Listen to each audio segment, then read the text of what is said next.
Happy Friday, everybody. What is happening? How we feeling? Feeling fantastic. It's one of the most loaded Fridays we've had in a long time. Dare we say too much? I think we have too much. There's definitely stuff we're not going to get to today. I was going to do an hour breakdown of the Oregon spring game. I think we got to cross that off the list. 8 to 9, not going to do that today. Unless we're going 9 to 10. Oh, we get bonus hour for Hello. Oregon spring game coverage. Hello. Let's go. 9:30. Let's talk about it. What do you want to see? Who's going to play? Colin's just going to repeat all the segments we're going to do. He's just going to give a different spin on it. We're going to nail the draft. We've never worn jock straps, but we have all the answers to the test. We're ready to go. The Atlanta Falcons remind me of Enron. All right, there we go. That's going to be our comparison today. Well, another not failing, ours. another failing company. At 9 a.m., I bet you that's the comp. Much like the companies everybody thinks are going to be successful. Everybody remember Blockbuster? You know, they once laughed Netflix out of a room. Well played. Well played, Schulte. I was reminded of being a Blazer fan when Atlanta did that last night. Because they're going to come out and say, hey, don't worry, we can win now and develop young guys. Oh, gotcha. Remember when we could win with Scoot, Shaden, and Dame? Yeah, develop and win at the same time? Yeah. Two different paths? Yeah. That was our life for a while. I know. I feel your pain, Falcon fan. Well, you got a little traction yesterday on the Twitter. I Twitter did. machine. I Yeah. did. People are anti-Jody Allen. Idiot. I'm a man of the people, baby. You are I a speak man of to the the people. masses. Everybody's in agreement with me, but some people want to push back against it. What isn't she doing? Well, you know, it is what it is. She's not winning. She's not talking. Does she have a voice? Is she capable of speaking? That What would if help. she wasn't real? Just not a person at all. Now, what if it was a robot in some like virtual simulation of a human being? I also love when I hear how much money she's spending. It's like, no, she's not spending any. She doesn't have any money. She did nothing to earn money. Well, she inherited She's money. spending Paul Allen's trust money. That's what she's spending. It's not her money. You wonder if the conversations between her and a Joe Cronin going on, like during the draft upcoming here for the NBA, will look very similar to the leaks of the Atlanta GM talking to the owner about the Michael Penix pick. No, because the Atlanta owner cares, and the Atlanta owner wants to win, and that's why he was questioning, what are we doing? Well, she'll just jump on the phone and say, yay, welcome to Portland! I know we'll get to that. We'll get to a lot of all of what happened yesterday. I don't know, and I don't say this to bemoan our NBA brethren listeners out there. I don't know if anybody knows the final scores from yesterday's games. I know who won. I can tell you that. Yeah. That's all I got. I know Embiid went for 50. Yes, he did. He did. With Bell's palsy. Yes, which I then had to Google, what is Bell's palsy? I thought it was like a condition I where did too. You were I thought it was like an MS thing or disabled something. or something, you know, and I'm like, oh. Is his career over? I'm Well, you so can be. confused. I think there's different levels of it. Yeah, but I thought it Sure. was only one level. I didn't know about Bell's palsy. Of course. Is there good Bell's palsy and bad Bell's palsy? Is that what you're telling us? My wife has worked in the health field for over a decade. I was like, hey, do you know what Bell's palsy is? And she goes, what?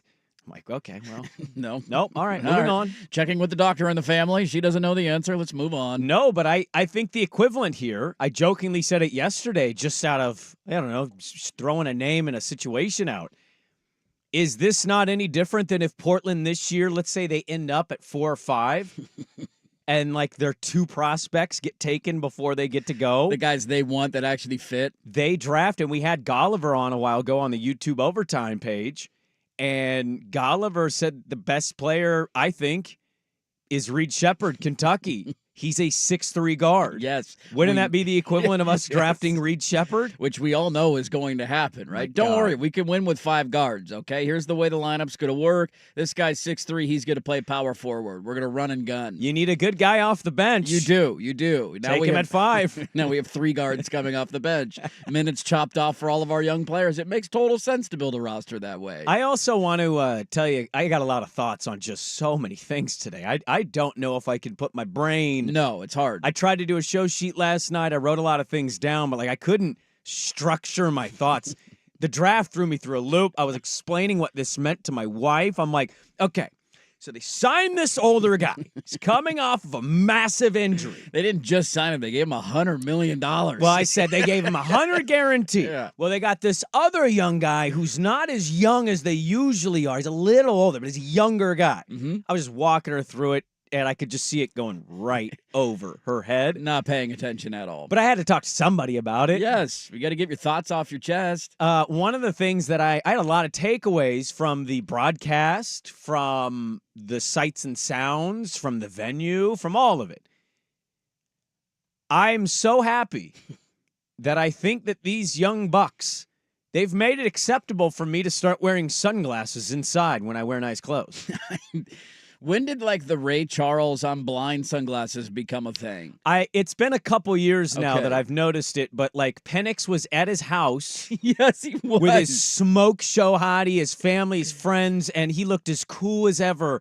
But he's at his house inside, and he's wearing just jet black shades with white frames, and I'm like, I'm going to start showing up to people's houses, and I'm going to wear sunglasses and not take them off. I think you need to wear shades during the show one day now. I'm in. We should have brought Pole those swag? in. Yeah, pole swag. Lights are a little bright. Let's wear sunglasses. You know what's funny about that, too? You mentioned something else that randomly happened. Thought bubble. I ended up showing my wife the intern scratching his nutsack video on our fan YouTube page. The classic back in the day. Perfect. And she goes, I don't know what level of crabs he has, but it's got to be the worst level.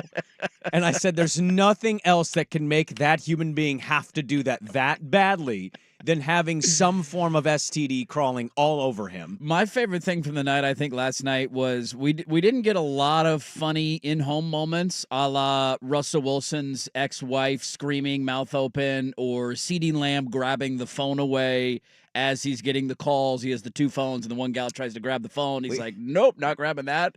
There was, I think it was the first offensive lineman, or maybe Shanu. Yeah, that's who it was. It was the box out. His mom was like, first off, girlfriend, no, you're not sitting next to him. Get out of here, snow bunny. I don't know if you're going to be in this picture in a month, so you're not sitting here. So it goes dad, player, mom, then girlfriend. Yes. And when he gets drafted, go watch the video. If you didn't see it, it is one of the funniest things ever. Where it's just a room of black people and there's one white girl sitting on the couch. She's reaching across the mom to try and get a hand on the leg of the offensive lineman to congratulate him. And the mom is just slowly moving, elbows out, butt in the way. You are not getting in this picture, honey. But I thought she did a good job of selling it, looking like she wasn't thinking about doing it. Yes. Like she was just celebrating every time the woman would lean over. That girl, you would were thinking about kick that her for arm a out. month. Oh, yeah. She kept scooting closer and closer every time and clapping and scooting closer and closer. It does get odd when you see the dynamics between the family, the girlfriend, anybody when the gravy train starts to roll in. You're like, is this fam all settled with this? Oh no, there's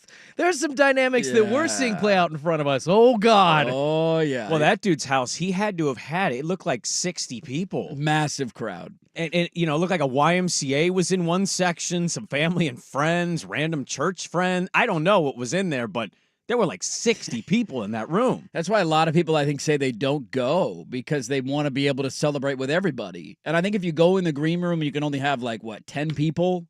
It's a very small number of folks that can actually go with you. So a lot of people like to do it at home so you can have all the friends, all the family, have a big party, and then hang out and watch a draft together. Well, these two guys strike me as they wouldn't have gone anyway. And I understand that draft season is lying season. Everybody lies. It's just a whole league of liars. Yes.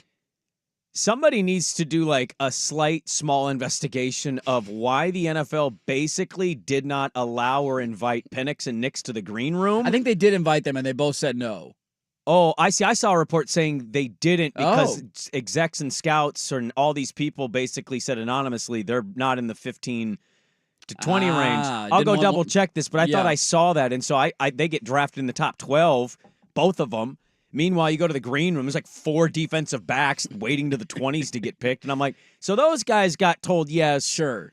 But the 2 quarterbacks in the top 12 of the 6 quarterbacks taken in 12 picks got told no. Again, I don't think they go. I think they go with their family and go to the house thing. You want to hang out and be with your people. What would you do? I always debate this. I would watch at home. You would? I would. The chaos of being there, being in all the cameras in front of you, that would not be my cup of tea. But you don't want to dab up, do the hug with Goodell, hold the jersey up, be on the stage like Terry and Arnold. Terry and Arnold he falls to, I forget where the Lions picked, 24, 25, something like that. That was a cool moment. That was a great moment. He came out on the stage. He's a Lion. It's in Detroit. The crowd reaction from overhead got sent out. They went nuts. And he takes the mic from Kaylee Hartung, and he's like, I'm here. Everybody starts cheering. That's a moment you can't get that at home. You can No. hug your friends and your family, but you can't get that moment at home. That's very true. Those are also the one-offs of like getting drafted to the city that the draft is in. That would trump everything. But holding a jersey with the commish, I don't know, the photo is just an a iconic photo, photo. but the photo's pretty. It's one that You're never going to get that opportunity again. No, but then you also have the Brett Favre laying in bed on the phone photo that became iconic as well. Well, that's very true. So there are other photos that you can recreate. I just have Aaron Rodgers in the green room waiting. Sitting and sitting and sitting. Yeah. And coming back day 2 if you need to.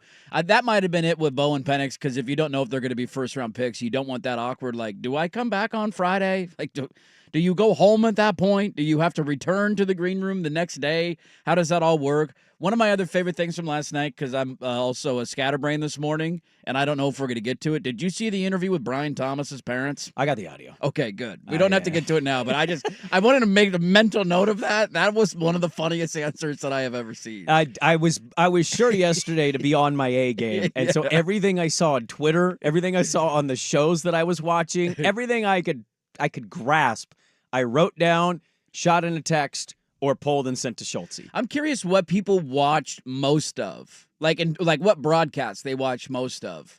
Yeah, I started on on somebody on Twitter. Yeah. I watched 99.9% of the draft on the McAfee feed on YouTube, and I had the television one on, but I honestly did not look up. And my internet, for some reason, was going in and out by the back end of that draft. That's lovely. I beyond pissed off yesterday. Great timing. Missed the end of the Laker game, too, so that was fantastic. I'm like, I hope this game doesn't go to overtime. I'm screwed. It didn't. But I watched almost the entire thing on the McAfee one, and I have a take on it. Yeah. Okay, well, I started watching the main feed just because that's like habitually what I do. You turn it on ESPN. I think I had it on ESPN before the draft started. And then I'm cooking dinner as the draft starts, and I'm seeing you guys are starting to text back and forth about different takes and things that are being said. And I'm like, wait a minute, there's like a different broadcast. So then I stumble on the College Game Day crew one. They were on ABC, and that was better than the main feed just because Nick Saban's really good, although his dye job, did you guys get a look at his hair? I saw him on Twitter. Dude, Definitely. I watched the game. Nick, I watched the boy. pre-draft game day Needs to just in let Detroit. It roll. Yeah. Well, I noticed. He's old. Yeah, That's way too bright a brown. Also a bit of a hypocrite and a tamperer. He absolutely is. I mean, I can't believe he said that out loud. I don't like the way the college football is going. I also tried to steal this guy from that team. Miss Terry told me to go get him. That was my goal there, to go pick him up off of that roster. What if Miss Terry was actually the brains of that operation? Signing the guys. Nick, there's a kid in Toledo. He's going to be a top, 18 pick in the NFL draft. It's a four- Quinyon Mitchell. Look him up. It's okay. Now he's doing Just for Men commercials with Vince McMahon, so we can all see the future. You know, of there's a Nick vision. Saban. But then I finally stumbled on the McAfee one, and I was bummed that I didn't stumble on it sooner because I didn't even know they were doing a thing. And you were texting. I was like, "Where the hell is it?" And then I found I'm it on surprised YouTube. you didn't know. Him and Stephen A. I are know, but ESPN now. I figured it was like going to be on ESPN too, though, or something. I did too at first, and then I'm like, okay, I know what they're doing because I told somebody this months and months ago before, right as he had signed with ESPN. I said McAfee's a hot thing. ESPN's going to eventually continue to give him more and more TV stuff and simulcast as well.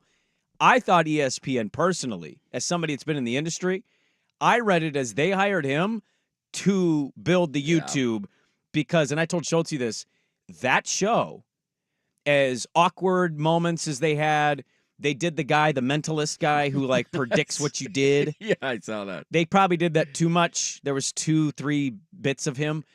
For all of what that show was infinitely more entertaining than the main broadcast of, "Hi, I'm Mike Greenberg." Not even close.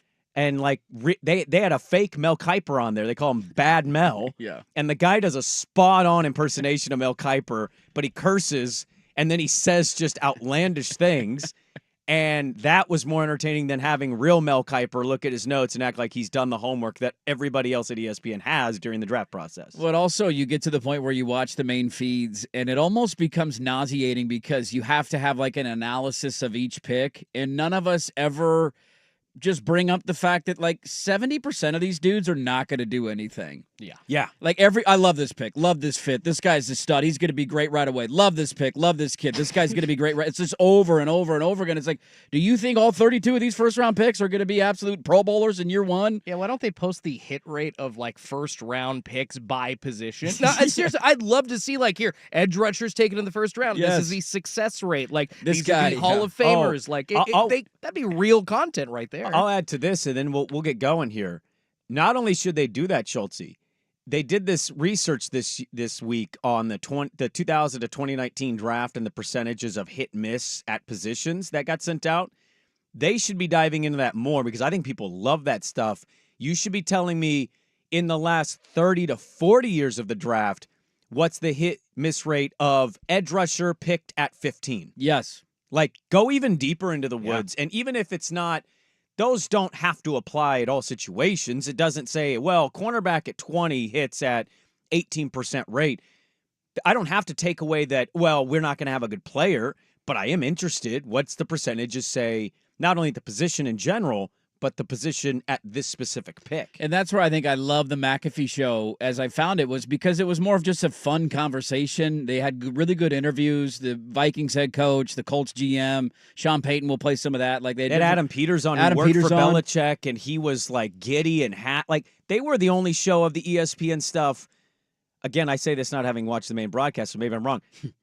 Did the main broadcast interview general managers and head coaches after the pick? Not when I was watching. They did McAfee got all of that. And did. Belichick certainly, like, Belichick was caught on his mic.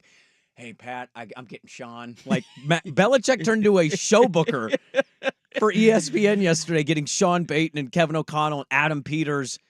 And you weren't getting that on the main broadcast. I wanted to hear from the general manager, Chris Ballard, his luscious hair and his svelte body, like yes. Walking us through the Colts draft. You didn't get that on the main feed. No, him telling Belichick to, if you come back to coaching, go to the NFC. Yeah, and everybody starts NFC. laughing. It was really good. And one of the biggest takeaways for me last night, honestly, was how spoiled as football fans were going to be. I don't know what his future is, but to have Nick Saban and Belichick in broadcasting this year is going to be awesome. We're going to get really interesting depth and insight in breakdowns and player thoughts and decision making.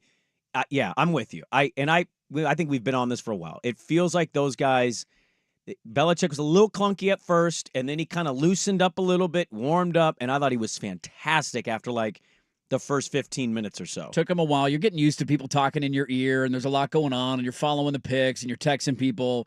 But once he mastered it, he was so good. And Saban is incredible as well. Like, his upgrade on game day is going to be great. Belichick, it sounds like he's going to do the Manning cast on Monday nights. I love Buck and Aikman, but that might be like a every week thing for me. If you give me the Mannings and Belichick on that broadcast, I'm watching that Monday Night Football. Well, we have a busy show today. We may be going to Atlanta. We're going to try this again? Oh, I'm going to try it every day. Oh. I have a working theory of trying this until it gets... Thanks for adding stress to my life, but cool. Absolutely. Yeah, that's what I wanted to do. I woke up that way. Can't wait for that segment. Schultze woke up, put his jersey on backwards today. Shout out Dirt for calling that one out. I had so many first world problems this morning. Discombobulated. The CarPlay didn't work on the way in with my rental. Hate when the CarPlay doesn't work. I Connect. So many first world issues. But yes, thank you for pointing out that my Lillard was on the front. I thought you did it on purpose, man. I think you should have kept it. All right, well, let's get it going. We'll a couple more draft notes, and then we'll pause, get to playoff basketball, and then dive fully in with NFL draft stuff, takeaways, Oregon spring game, Sprague and Line, loaded show, Dirt and Sprague. Let's get it going on the Fan. The draft was bigger than ever.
A lot to get to today. One of our listeners, Mike, tweeted that Jim Ross has Bell's palsy. I should have known that, I guess. We had a listener say they had Bell's palsy a couple of years back. Okay. Said it was horrible. No, it sounds. I mean, obviously, I learned about it more about yesterday with Joel Embiid's news, but yeah, it seems like it. Not fun. He said it lasted 2 to 3 weeks. Can't blink an eye, so it's consistently watery and dry at the same time. You have to move half your mouth with your hand to eat, and you can't really talk either. Was this when he did the throw off the backboard dunk thing and was on the ground looking like he found God at the Knicks game? That's when he realized he had Bell's palsy? They said, didn't it come from his head being hit? I don't know. I don't know the source. Well, Woj had a weird tweet. Okay. He talked about migraines, but there was a clip going around on social media of his it was his right eye that was just closing during, I think it's the left 2. side of his face. Thank you. So he can't control, the left side. Because it's a paralysis of a side of the face, I believe, is the illness. It wasn't that dunk. Here was Woj. So get this, by the way. Just listen to this. Sixer star Joel Embiid's been treated for a mild case of Bell's palsy for the past week. The condition began during the play-in victory over Miami, but he wanted to keep it private to avoid distractions for his team. But now we come out with it? But here's my tweet to my 5 million followers. So we want it private, but we also don't want it private. And we had the Jordan flu game. Now we have the Bell's palsy game. One of the first responses, if you wanted it private, why did you just share it? Well, he to a lot of people. Did an agent tell you to do that? There's literally like a YouTube doctor that reacted to the clip of his eye face, closing. Yeah. So at that point, I think you're like, okay, now to avoid even further distraction, you do come out with it. So come on, fair. Get off his ass, guys. 50 points with Bell's palsy is impressive. There you go. Damn impressive, Man, dude. One eye, one leg. Half his face doesn't work, and he dropped 50 on the Knicks last night. Joel Embiid, 100%, might win a chip. He could. I did see a bunch of different same game parlay combinations with Embiid, and I'm like, no, I'm not doing any of those. I don't think he's very healthy. He looked like he was. He didn't look it. Yeah, No. the last couple of games, he's Prove like me on wrong. one leg. He's not boxing people out. He doesn't look 100%. So I was watching. I watched the game day, the pre-draft festivities. I was pretty jacked. I think you could take away yesterday's show and tell that I was pretty jacked for the draft. Yeah. And I turned on ESPN early, and it got to game day. They did a game day version of the NFL draft, and they had Saban on that, as you'd mentioned. And I don't know about you, but what I have seen and what I've come to discover in the last few months, and Oregon State fan is in this.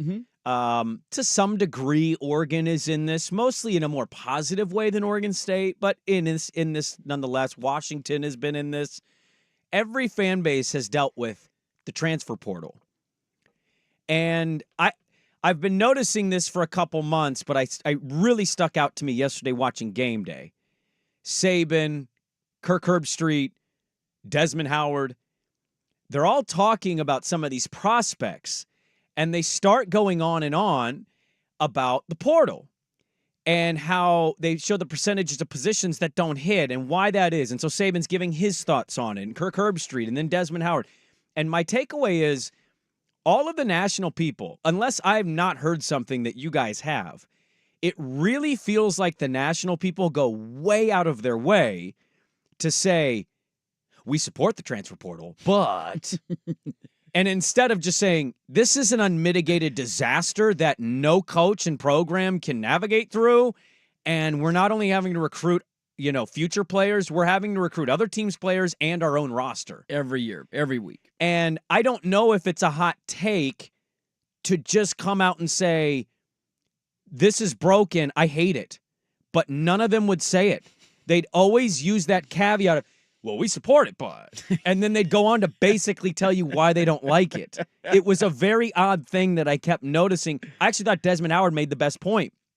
He said, it is destroyed. This was funny. He goes, well, I'm all in favor for players choosing where they want to play. Sure. But it's destroying competition and spirit in players. And then he just proceeds to go on because if guys aren't winning positional battles, they're out. We're gone. Bye-bye. I'm going to a different school. And I thought a lot of what they all said was valid. And I was also sitting on my couch, and obviously I'm an Oregon State alum, and I'm like, yeah, I don't think people are enjoying the transfer portal era very much. You could be happy for kids all you want. It is absolutely wrecking a lot of programs in college football, and I just find it interesting that they're not willing to say it, but they're kind of saying it. It's interesting, too, because you tie in last night's draft with it. And Caleb is an outlier. He doesn't count. He just followed his head coach from Oklahoma to USC, although he technically falls into the category of a transfer quarterback. But you had three guys, like the positive spin, if you wanted to put it on it, from a player angle, would be you had three guys who were drafted in the top 12 last night who would not have been in the top 12 if not for the transfer portal. I think that's a very fair and valid point. It's also added easily more parity to college football than we've had in quite some time. Everything's kind of evened out. Jaden Daniels was he was done at Arizona State. We laughed when he went to LSU. You know how I felt when Bo Nix came to Oregon. Not a huge fan of that. And when Penix was named the starter at Washington, we giggled at them. Like, this is your move, Kalen DeBoer? Michael Penix? Really? And now he's the 8th overall pick. Yeah, we were wondering why the Heward kid got ran out. Yeah, he's a 5-star kid. Why don't you start him? Where the hell's he at now? But that was one of my other thoughts last night. Every position is going to be a little bit different there, but for some of these quarterbacks, all three of those guys were pretty highly touted coming out of high school. They were well-respected prospects. Daniels was one of the top in the country. Nix is one of the tops in the country. And they went on to found more success at their next school, and that helped them in their draft process. The other argument that I thought was big for college football last night, and I don't know how many guys are going to follow through with this, but it's an NIL benefit as well, because none of these guys probably come back if not for NIL. We often do that where there's the fear of, if you come back, what could you lose? How bad could things go for you if you come back? If Jaden Daniels had left after last year, he's not the number 2 overall pick in the draft. He's not. First-round pick, he's not number 2 overall. I don't think Penix would have been a top 10 pick in the draft, probably a first-rounder, maybe borderline, but he would not have been a top 10 pick in the draft. And I sure as hell know that Bo Nix, after 1 year after how bad his time at Auburn was, would not have been the 12th overall pick in the draft. So you had three guys who, largely through NIL from their schools, decided to come back for another year, and look what it did to their draft position. They all ended up going to the top 12. Will we get to a spot where these guys start saying that stuff out loud? Or do you think they're all just, it's because of the industry and it's... Well, the Saban stuff, look, I love Saban's a great analyst. He's going to be awesome this year. His whole recruiting the Toledo corner, what's his? Quinyon Mitchell. Mitchell. Yeah. Him openly saying I was trying to poach that kid from Toledo's roster. But he wouldn't enter the portal. After a few weeks ago, he's in Congress bemoaning the landscape of college football. I just don't agree with it anymore. Like, dude, what are you doing? Like, what? You can't have it both ways. Yeah, but he wants it. He's Nick Saban. The Missouri coach, Drinkwitz, just did this the other day. Guys are running from challenges. There's no competitive spirit anymore. So it's like, are you not going to allow any transfers on your team then? Is that going to be your stance, buddy? You going to shut a wall, put a wall up around Missouri football and say you can't come here because you're running from a challenge? There is an element of it that's got to be somewhat true, though, given how many players stay in the portal or don't get picked up at any relevant programs. Like you mentioned, who was the running back? Seven McGee went to Jackson State for a year and a half, and then now he's back in the portal. Sam Vidlak is a quarterback that many Beaver fans thought would be the heir apparent. He went to Boise State, then he went to Montana. He just entered the portal yesterday. I think there is an element of degree, as hypocritical as some of these guys for sure are, that is true.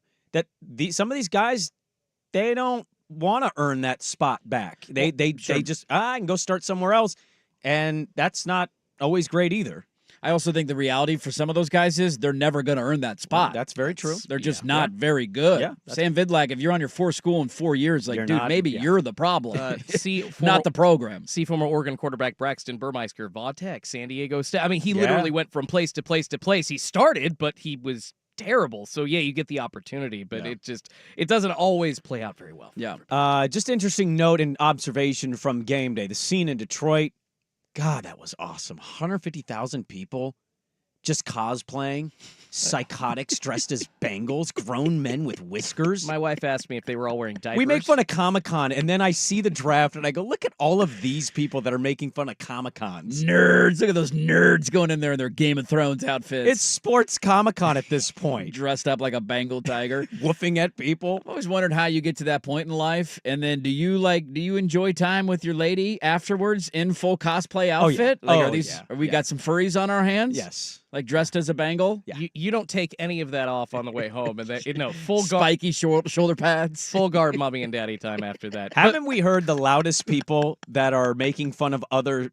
portions of society are actually kind of the weirdos? That's why they're so loud. They're trying to deflect away from themselves. My thought was, with all those dudes in makeup, they all probably thought Caleb Williams isn't going to be a franchise quarterback because he wears nail polish while they paint their face like a Bengal tiger. I mean, they all had to do... They're doing the thing with their finger. They all had to do something to entertain themselves. Did you guys He notice? can't be a franchise guy. Come on, his phone case is pink. You guys notice the crappy band in the background, like all in the They first did. round? They had a band that go on the whole night. Yeah, it was like like Party in the USA, fake Miley Cyrus. I'm like, just like, no. Got on Take that. that right off. I just, in general, a band doing cover songs at an event as big as the NFL draft, why don't you get an actual artist to come sing for the first round? Probably because they don't want to pay him, but come on, get there, do it. Let's not have over-modulated mics, too, when Eminem and every Lion player is clearly going to scream into the mic, what up, Detroit? Like, the mic sounded awful. That was really awkward. None of them really wanted to do it, and it was kind of this weird, like... Calvin, you want to say Calvin? Come. Calvin! Barry Sanders wanted nothing to do with that. Hello, Detroit. Thank you for coming, and great crowd. That is one reason I'm going to be out, and usually am out on the weekend part of the draft, is because everyone and their mother comes up to announce the picks. Yeah. I'm just like, guys, just have the NFL execs do it. This isn't fun for me. Like, Yeah, but it is butchering- for the cosplayers that fly to Detroit to watch all their team's picks. At 140th overall, God. Yeah, I'm done now. I do night one of the draft. That's all I watch. I'll track the rest of the picks. I'm curious. There's still some local guys who are wondering where they're going to end up going. Like, I'll follow it, but I'm not watching the draft anymore. You get me on night one. I watched every second of that thing last night, and now I'm done. We'll get to the local guys. The Pac-12 had themselves a night, second best night they've had since 2015. So we'll talk about that. Future's bright. The future is bright. Pac-2, here we go. We got to a national championship, Heisman finalist. Look at us go. We will go to Atlanta at 7. We've got our good friend Andy Bunker's going to join us from 92.9 The Game in Atlanta. What a shakeup that pick was in the draft. There were no fireworks to start that draft. It was like, oh, all the trades aren't going to happen. Boom, Penix at 8. We're like, oh, my God. And then Knicks at 12 kind of got overshadowed, but we got all the audio to get to. Let's pause. We'll just pause for a minute, get to some of the NBA playoff stuff, and then we'll dive back into the NFL. Dirt and Sprague back with more on The Fan. This is Draft Week with Dirt and Sprague. Brought to you by Crunch Fitness. Now, from the Fan Sports Desk, a Sports Center update on 1080 The Fan. This update is brought to you by Crunch Fitness. Memberships as low as $9.99 per month. Find your Crunch time in Portland, Vancouver, and online at crunch.com. First on The Fan, lots of drama in the first round of the NFL draft. 23 offensive players taken, including 6 quarterbacks. USC's Caleb Williams, first overall by the Bears, like everyone expected, but the most shocking move of the night coming when the Atlanta Falcons took Washington's Michael Penix at 8, fellow Husky Roma Dunze going at number 9 to the Bears to join Williams. Oregon's Bo Nix taken with the 12th pick overall by the Denver Broncos. Beavers offensive tackle Talisa Fuaga going 2 picks later to the New Orleans Saints, and the Seattle Seahawks grabbing defensive tackle Byron Murphy out of Texas at 15 overall. Coverage of round 2 of the NFL draft getting going this afternoon at 4 p.m. over on 910 ESPN Portland. In the NBA playoffs, the Magic smacked the Cavaliers 121-83, avoiding a 3-0 series hole. Then the Sixers did the same against the Knicks at home with a 125-114 win. Joel Embiid leading the way with a Herculean 50 points while dealing with multiple injuries. The Nuggets also beat the Lakers to go up 3-0 after 25 points and a near triple-double from Nikola Jokic. Today, it's a triple-header of games on ESPN at 2:30. Dame and the Bucks going for a 2-1 series lead against the Pacers. Indiana, a 5.5-point favorite. Dallas hosting the Clippers as a 4.5-point favorite and going for the series lead as well. Then you got the Timberwolves tonight going for a 3-0 lead against the Suns. That is at 7:30. More sports scores and stories in 30 minutes. I'm Schulte at the 1080 The Fan Sports Desk. Listen live or on demand on the Odyssey app, the Fan's desktop player, or tell your smart speaker to play 1080 The Fan. The Hot Corner, now in its new time. Tuesdays at 7 after Isaac and Sue on Portland's sports leader, 1080 The Fan. TriMet is looking for technicians, diesel, and LME plant mechanics to help keep our buses and trains rolling. Get great pay, benefits, and a $2,500 hiring bonus when you join our team. That's right, a $2,500 hiring bonus when you join our team. We need talented individuals like you to help keep our community moving. Apply today at trimet.org/careers. Again, that's trimet.org/careers. April is here, and it's time to call Window Nation. Right now, buy 2 windows and get 2 free. Plus, save even more with no interest or payments for 24 months. Don't miss out. Call 866-90-NATION or visit windownation.com to schedule your free in-home estimate. Fred Meyer always gives you savings and rewards on top of our lower-than-low prices. And when you download the Fred Meyer app, you can enjoy over $500 in savings every week with digital coupons. Plus, you can earn fuel points to save up to $1 per gallon at the pump. So it's easy to save big. Fred Meyer, fresh for everyone. Savings may vary by state. Fuel restrictions apply. Mix and match 5 or more items for 99 cents each with card. Kraft Mac and Cheese, Bar S Frank's, Campbell's Soup, and more. Fred Meyer, fresh for everyone. This show is sponsored by BetterHelp Online Therapy. Take a minute to check your social battery. How's it doing? It's easy to ignore your needs and spread your cells too thin. Therapy can give you the self-awareness to build a social life that doesn't drain your battery. BetterHelp offers affordable online therapy on a schedule that works for you. Start the process in minutes and switch therapists anytime. Find your social sweet spot with BetterHelp. Visit BetterHelp, HELP.com/like today to get 10% off your first month. Hey, are you having a hard time dealing with high-interest credit card debt? It's normal, and a SoFi personal loan could help you save thousands by consolidating your DEBT to one low fixed monthly payment. You could get $5,000 to $100,000 as soon as the same day you sign, with no fees required. It only takes 60 seconds to view your rate, and it won't affect your credit score. View your rate at SoFi.com/paid off. Loans originated by SoFi Bank N.A. Member FDIC. Terms and conditions at SoFi.com/paid off. NMLS 696891. Pluto TV is as easy as it is free, and it's totally free. With over 300 channels and thousands of TV shows and movies, finding what you love has never been easier. Just download the app. Pluto TV. Stream now, pay never. Hey everyone, Boomer Esiason here. From brakes to exhaust kits and beyond, eBay Motors has over 122 million parts you need at the prices you want. It's easy to bring home that kind of big win. Keep your ride or die alive at ebaymotors.com. Eligible items only. Exclusions apply. In Lake Oswego, showers and a high of 56. Weather brought to you by USPS Ground Advantage. Simple, affordable, reliable. Turn shipping to your advantage with USPS Ground Advantage from the United States Postal Service. This is Draft Week with Dirt and Sprague. Brought to you by Crunch Fitness. On 1080 The Fan. Well, the Lakers are cooked. They're down 3-0. They almost won again. Oh, yeah. Nah. Did you think they really would? I mean, I didn't watch hardly any of the games, so I'm not 100% sure. But you didn't watch any? I turned it on, and they were down by 10 in the third quarter. Ah. And I was like, Trust tree, after Bo Nix got picked, I turned the draft off and turned the Lakers Nuggets on. Did you really? I did. Look at you, Schultze. Basketball Schultze. We got to start calling you that. Why didn't you do two? Why didn't you do both? Out of curiosity. Well, I did. There was a couple of commercials I flipped back and forth, but after that, started making dinner with the wife, and it's just LeBron only has so many playoff games left that I do want to see as many live as I can. Sure. That's a thing. Lakers are cooked, though. They're going to get swept again. As we all kind of saw coming. Maybe they get game 4 and it's a gentleman's sweep, but you're not coming back from 3-0. And they didn't really have a chance in the first place because Denver is an inevitable wagon. So get the hell out of the way. You think LeBron leaves the Lakers? I hope he does because I'd like to be able to root for him again. A lot of Dallas smoke. I'd be cool with that. Go team up with Luka and Kyrie. He obviously has a good relationship with Kyrie Irving. We'll see what happens with his kid. I highly doubt. Is he announced yet, by the way, where he's going to college? He is still doing the portal college thing, but I actually heard a decent point. You can certainly make a million cases he's not ready, and I would be one of those with my hand up.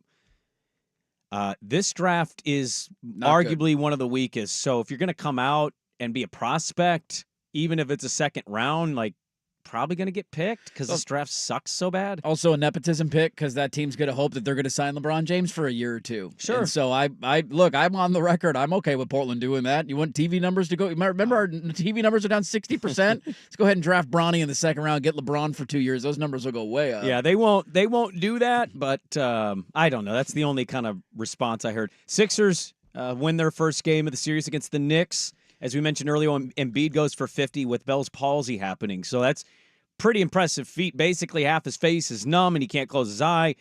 And we know his leg is just wrecked. Maxey was great again.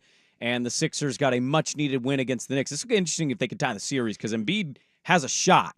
And it's only the first round. But, man, he's got a shot to be a legend by just calling a prediction down 2-0 that they're going to win a series. That was the take of if you're going to come out and be as emphatic as he was after game 2, they should have won game 2. That's what they got Reggie Miller late in the final couple of seconds. No whistles were blown, and they got hosed. They should have won that game. They could easily be up 2-1 in the series right now. But if you're going to come out and say we're coming back from down 0-2 and we're going to win this series, you better show up and play. And boy, did he ever. That was a amazing performance to put the team on your back and to carry them to a victory. And that was one of my favorite bets of the day, honestly, just because of him. I know he's been banged up, but -5.5 at home. I don't really trust the Knicks on the road. You figure there's going to be a good home push from the crowd, and that was there for them last night. That has turned into, I'm trying to think, outside of probably Clippers and Mavs, although the first 2 games of that series have been boring. Yeah, they've been kind of blowouts both ways. But at least there's storylines that I like to follow. The New York and Philly is turning into probably the most interesting first-round matchup. Milwaukee, Indiana could get interesting if Indiana goes up 2-1. If Indiana wins today, we're definitely there wondering how quickly can Giannis get back and save them in the playoffs. Any hot take from Cleveland, Orlando that nobody watched? You could certainly argue nobody watched most of those games anyway, but because the NFL draft probably got 20 million viewers. They got a lot of viewers. I don't understand why other sports don't just take the night off. Well, usually the NBA actually does do that. They And it's should. like, we got so many. Because they space it out so much. They play 7-game series in the first round. Like, we kind of have to play.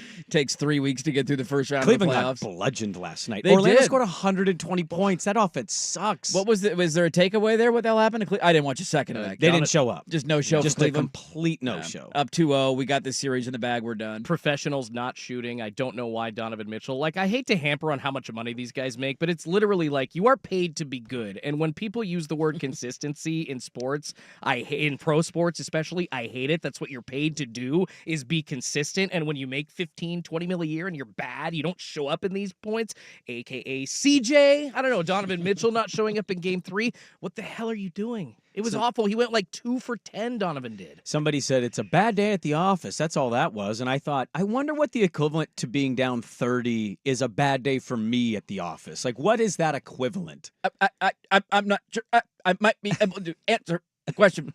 2 swear words on the air added to what you There just you go. did. Okay. Yeah, All right. That's fair. Drop a couple of F's. Somebody thought I dropped an F-bomb in the opening segment. Oh. When I said Buck and Aikman, I like Buck and Aikman. Oh, gotcha. And he thought there was An F instead of a B? different Yeah. word with maybe an ing and that word in front of Aikman. But no, Joe Buck, I'm a big fan of his. We got a lot of audio to get to. Andy Bunker's going to join us at 7 from 92.9 The Game in Atlanta, as Atlanta has the craziest pick yesterday of the first round. And then we'll dive into Bo Nix going to Denver with Sean Payton. We got a lot of draft stuff to get to. We got an Oregon spring game this week, and Dirt and Sprague back with more on 1080 The Fan. Oregon Ducks football is back. Nobody gonna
Today, I got a lot of audio I want to get to today. I was leaving the office, and our resident sales guru, Ryan Cooley, is a diehard Giants fan. That he is. And he briefly talked about it with me, and I said, if they go quarterback, I personally view it as the Giants organization saying to Daboll and company, you better win now, find your quarterback, or you're fired. But we had talked about, I actually think the right approach is don't panic, let Daboll build. He was in the divisional round 2 years ago. He had one bad year, and yeah, they signed Daniel Jones, but they can get out of that contract. Take the best player that makes sense. That will indicate to me you're not freaking out and panicking. And not every Giant fan has that opinion. Here was Nick Costos of You Better You Bet, who was so irate at the Giants drafting. Do we have this? I'm pretty sure I sent it to you. Searching. Oh, there it is. Searching. Okay, here it is. Got it. Here is Nick. He's a Giant fan. He's on You Better You Bet with our buddy Ken Barkley. He is irate that they took Malik Neighbors, who I think Daboll views as like his version of DJ Moore or Tyreek Hill. Like, I want one of these pieces. That seems like it's a lot of fun to have. They don't have an elite wide receiver, so they need one. So they take Neighbors at 6. Here was Nick Costos' opinion on the Giants. And everyone says, oh, did you want him to take J.J. McCarthy? Sure. Or Michael Penix or Bo Nix. Daniel Jones is never winning a Super Bowl. Right? Never gonna happen. It ain't happening. Isn't the whole point of this thing to win a Super Bowl? You keep taking shots at the most important position until you get it right. Maybe J.J. McCarthy could be that guy. I don't know. Maybe Penix could be. Maybe Nix could be. Maybe you increase the trade offer to go get Drake May. I don't know how that went. All I know is Malik Neighbors is going to be awesome. I like Malik Neighbors. Can't wait to see who's throwing him the football next season and who's calling the plays and who's making the picks, because I have a feeling everyone's going to get fired after this season. He's right. I think right now the Giants, with Jaden Daniels in Washington, Jalen Hurts in Philadelphia, Dak Prescott in Dallas, Giants have the worst quarterback in the NFC East. He's not wrong, dude. He is not wrong. Oh, so you agree with it? I agree 100% with it. Really? I actually think the Giants... You just keep wasting your first-round pick on a quarterback every time. For all the conversations we're going to get into on Nix and Penix and value, and is it not also kind of wildly irresponsible to just say every first-round pick you have in the top 10, you just take a quarterback? What if none of them hit? There's a good chance that also gets you fired. Sure, it does get you fired. Also, who is their quarterback? Well, it's Daniel Jones, and I agree with the notion you're not going to win a Super Bowl. You're also not winning one with any of those guys next year, and I would argue by taking Neighbors, I think it is an indication that Mara is like, I'm done firing guys every 2 years. Let's build some stability here. Build this out how you think it takes. And Daniel Jones, hey, I don't know if it'll happen again, Dirt. He at least helped him get to a playoff at some point. And even if it's a screen pass, get Neighbors the football and get the hell out of the way. Did he actually Did he actually help him? Yeah. Did he? Are we sure about that? You sure about that? Look, I understand the take.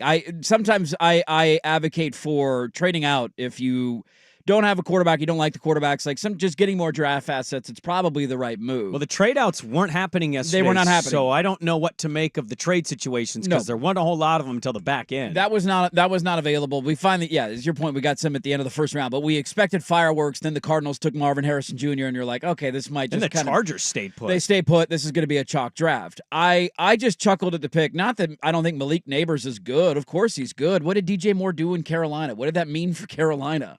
It meant nothing because he didn't have a quarterback, and so they ended up trading him. And I feel like he didn't do nothing. We knew he put DJ up Moore good numbers. Carolina Sure, was a good player. He didn't impact winning at all because they didn't have the most important piece on the field, and that's the argument that Costos is making. So I don't know how I would have felt if the Giants would have taken one of the quarterbacks there. I'm a big fan of Michael Penix Jr. That would have been my pick if I were the Giants. You didn't have all these other trades. I would have drafted him and said, sit him for a year behind Daniel Jones, and then turn him over. He's your guy. You can go get another wide receiver somewhere else in the draft.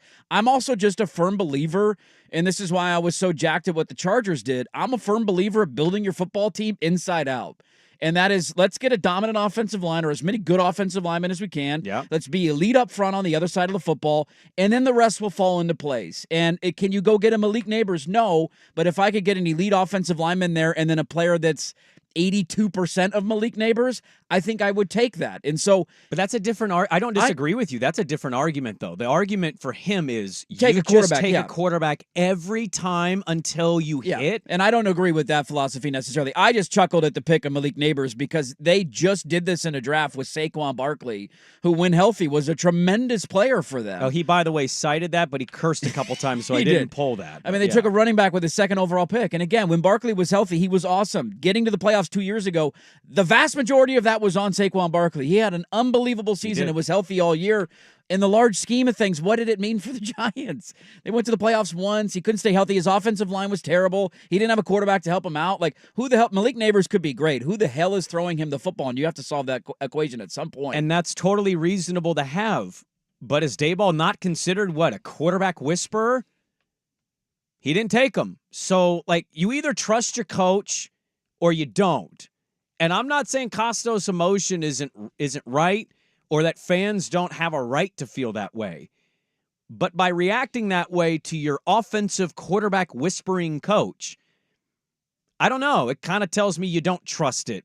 We had Chuck do this, our account guru here. He might be out on the Vikings as a fan because they took J.J. McCarthy, and my only response is, I don't know. O'Connell seems to have a good reputation with quarterbacks. He hasn't had a rookie one. No. And he won with Josh Dobbs, for God's sakes. I'm not in on McCarthy either. But maybe Kevin O'Connell's so good that he likes him enough to say, I can make this work. I just think we all love to overreact to all of this stuff so much. None of us know. No, nobody has any clue. And we either trust our coach and our GM or we don't. And that there's really no in-between for a lot of organizations and fan bases. This is what my takeaway is. I have no clue how Penix, McCarthy, and Bo Nix are going to do in the NFL. We all have our opinions. Nobody knows. Nobody has any idea how their NFL careers will follow. If you're the Giants and you're their fans and you're that front office, you are praying to the football gods that all of them who play this year look terrible. Because the second one of those guys looks good and you're watching Daniel Jones trot out there every Sunday, you're going to be the Carolina Panthers who didn't take C.J. Stroud. That's going to be your reality. And so if all those guys struggle and they don't look good and Malik Neighbors comes out and is like offensive rookie of the year, these takes are going to age like old spoiled milk. But if Kirk Cousins isn't healthy and Penix torches somebody, or Bo Nix looks good right away, or McCarthy does, you're going to look back and say, why didn't we take a quarterback? Well, we'll get to a team that a lot of people were questioning yesterday. Buffalo was a team that many were going, what are you doing? Why would you do that? So we'll get to all that coming up. Andy Bunker at 92.9 The Game in Atlanta. The Falcons with the craziest, unpredictable pick of the first round. They take Michael Penix. Get his thoughts and how they feel in Atlanta about it next. Hour 2 on The Fan. Hey, it's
Oh, there we go. I text Bunker, hell yeah, Penix. And he was like, I guess. Andy Bunker, 92.9 The Game. Andy and Randy over there in Atlanta joining us as the Falcons fans are digesting the Falcons taking Penix at number 8 after signing Kirkers to a 4-year, $180 million deal. Bunker, you've had time to think about it, sleep on it, wake up, listen to your morning show, which I did this morning to hear the reaction and to hear DeBoer. Where are you at on the Falcons taking Penix at 8? I'm about the same place I was last night, right after they did it, which was, wow, I can't believe they did that. I get it. I guess, like, I think the context is so important, though, and the context makes it so hard to justify. I mean, if the argument is simply, quarterback play is the most important thing, period, bottom line. We had such bad quarterback play the last couple of years. The Falcons, this is them talking, not me. They're saying we had such bad quarterback play the last couple of years that we'll never find ourselves in that situation again, and we'll fix it at all cost. Then, okay, I guess, but there's so many variables and details that are not taken into account if that's your justification. That man, Falcons fans trying to digest it is the right way to put it. It's not. It's par for the course for the Falcons. Like, the Falcons are very good at doing stuff that's confusing. But only the Falcons could draft my favorite player and have me not be excited about it. Like, that's the only team that could do that is them. And so here we are. I love, too, that I spent the last, 3 weeks and even yesterday just shouting from the mountaintops. Who cares how old these guys are? Why are we using this as a negative? Like, most of these guys don't last 5 years in the NFL. I don't care if you're 22 or 24. Can you play? And then he gets drafted to the one spot where it's like, oh, no, the age is kind of an issue here. Because if he sits for 3 years, he might not be he's not going to start till he's 27 or 28. Dude, it literally is the only spot. Literally the only one. Top whatever that age matters. Who cares if he's 24? Have they said anything yet, Bunker? Have they come out with a press conference? Because that clip of the GM and the owner in the draft room has gone viral. Do we have any answers from them yet? Yeah, I mean, they said that it's a move for the future, which is a wild thing to say for a team that just spent $100+ million on quarterback and hasn't made the playoffs in 6 years. You know what I mean? Like, you don't have the luxury of talking about the future when your present and past sucks. Like, it's asinine to me for that to be I know that's why they did it. Like, they did it because they don't want to have to go back into the wild when Kirk Cousins is no longer the starting quarterback in a couple of years and have an answer there. But it's like, I mean, I guess, like, if that's the most important thing, is having a succession plan in 2027, then you nailed it. But to me, the most important thing probably would be improving your roster for next year. They're the only team in the draft last night that didn't make their starting 22 better in 2024. Like, maybe Michael Penix is going to go on to be an incredible NFL quarterback, and I hope he is for a lot of different reasons. But the fact that we won't know for years is crazy in the modern NFL where everything is immediate. Also, this general manager just survived a head coach getting fired. Like, if this team is not good in the next couple of years, he won't even be here to see Michael Penix play. So it is wild. It is shocking. Yeah, I told you yesterday I'm jealous. We're going to hopefully try something here. We just had a malfunction happen, and we're hoping that this little hang-up will get fixed in just a quick second. But, Schulte, can Bunker hear me? I know we're on air. He can hear me? Okay, so Bunker. I can hear you. Okay. Yes, I can hear you. Well, we have this clicking noise that happens on our end. It's been happening, so we're hoping that this can be eliminated because I have a follow-up here. Okay, so I'm with you on the general manager. I can't believe he survived the firing.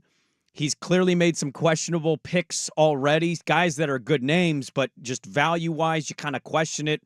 I loved his playoff line. Like, hey, we're not in a position to love. 24, now going to be, he's 25 now. My only thought is Kirkers plays, can't stay healthy, or just ages out very quickly. And yes, they eat a lot of money here, but there's Penix at the same age Jordan Love was discovered by the rest of the NFL, and if Penix is a stud, like how much of this is a conversation, I guess? Yeah, I mean, that is possible. If 4 years from now, if he goes, if you have a couple good years with Kirk Cousins, and then he kind of bows out gracefully, which again, like if Cousins is good the next couple of years, he's not that old. He's only 35. Like quarterbacks at 37, 38 years old sign contract extensions. So like now you're saying no matter what Cousins does the next couple of years, you're putting an expiration date on him as your quarterback. So, okay, now hopefully he's great for a couple of years, but then you're going to move on from him anyway, and then hopefully Penix is great after that as well. The problem I have with the Packers analogy is Kirk Cousins isn't Aaron Rodgers. No. Like, Kirk Cousins is good. I mean, he's good, and I know they spent a bunch of money on him and all that stuff, but, like, he's not – Aaron Rodgers is the MVP of the NFL. They were a team that won 13 games that year leading into that draft. They were in the playoffs. They're in the playoffs every single year, and they had a roster that was proven that they could win with them. And, again, they had Aaron Rodgers. Mm-hmm. Like, this team hadn't been in the playoffs in 6 years. Kirk Cousins has one playoff win in his life. And, like, for that to be like, well, yeah, we're just trying to do what they did. Like, the Falcons have made a habit of trying to emulate other successful franchises in the NFL. For a long time, it was the Patriots, and they almost did it, but then the Patriots beat them. Then they decided they wanted to go the route of like the Rams and go all in on the free agent quarterback, but they didn't get Deshaun Watson, which meant Matt Ryan had to leave. Then they decided they were going to be the Seahawks and start a third-round draft pick quarterback and win with a cheap quarterback, but unfortunately Desmond Ridder isn't good. And now they are going to be the Packers. So they're just sort of like taking turns being like, oh, that team's good. Let's just pretend to be them. The problem is they're not them. The Packers are the Packers, and they can do that kind of stuff because they have the track record of doing it. Aaron Rodgers is Aaron Rodgers, and what we have here is none of that. So. Yeah, to your point, I think as far as it goes comp-wise, neither believe in vaccines, and that's kind of about it with Cousins and Rodgers. So I guess you just gotta hope for the best, and we'll see what happens, man. I think you're gonna have a great show. I was listening to your morning show over there, and people are fired up. I listened to Kalen DeBoer talk about it, and no shocking development, vouching for his dude. I'm excited to see him if he does get playing time, just to see it with the weapons. See how it fits with the offense. He screams Atlanta to me, a lefty. That logo on the helmet, like everything about Penix, I love. So I'm rooting for him, but definitely a weird, wild fit. Having some technical issues here, Bunker. Thank you for hopping on with us and giving us your thoughts. And have a great show today, man. I know it's going to be a layup line, as you put it, just letting people rant and rave, but it's going to be a lot of fun. The only thing that's weird is I'm literally sitting right now at the Falcons facility, and it's almost just like, they're so nice. Their PR staff is so nice. Like, they have us breakfast. Like, it's a really good. Like, am I really going to sit here and just destroy them in their own house after what they did last night? But I think I have an obligation to professionally. I think you do. Thanks, Bunker. Bye. All right, there we go. Andy Bunker, 92.9 The Game. Apologies for some of the technical stuff. I have a working theory behind the scenes on this, and if you could just bear with us. I know it's not easy to hear. It's very difficult for us with the choppy stuff. I'm running with a theory on this that I cannot share publicly, but thank you to Andy Bunker for joining us on the Penix to Atlanta situation. It's hilarious that he is a diehard Husky, and even he is like, God, what are we doing here? And after days and weeks of me arguing, who cares about age? Why is age a concern? It does not matter. He goes to the one place where he might have to sit for 3 years, at which point he would not be a starting quarterback until he's 27 or 28 years old. I'm gonna tease the next segment this way. We'll get to Bo Nix, who went to Denver. We'll get to some other draft dealings. We got some audio to get to. We'll get to the spring game stuff and spring line at 8:30. I'm gonna try to defend it. I'm going to see the other side of this thing and see if I can make it make any sense, because, man, was it wild what they did yesterday. So we'll come back with that. Penix going to Atlanta next on The Fan.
interesting or exciting happened in the first 7 picks. It was kind of chalk.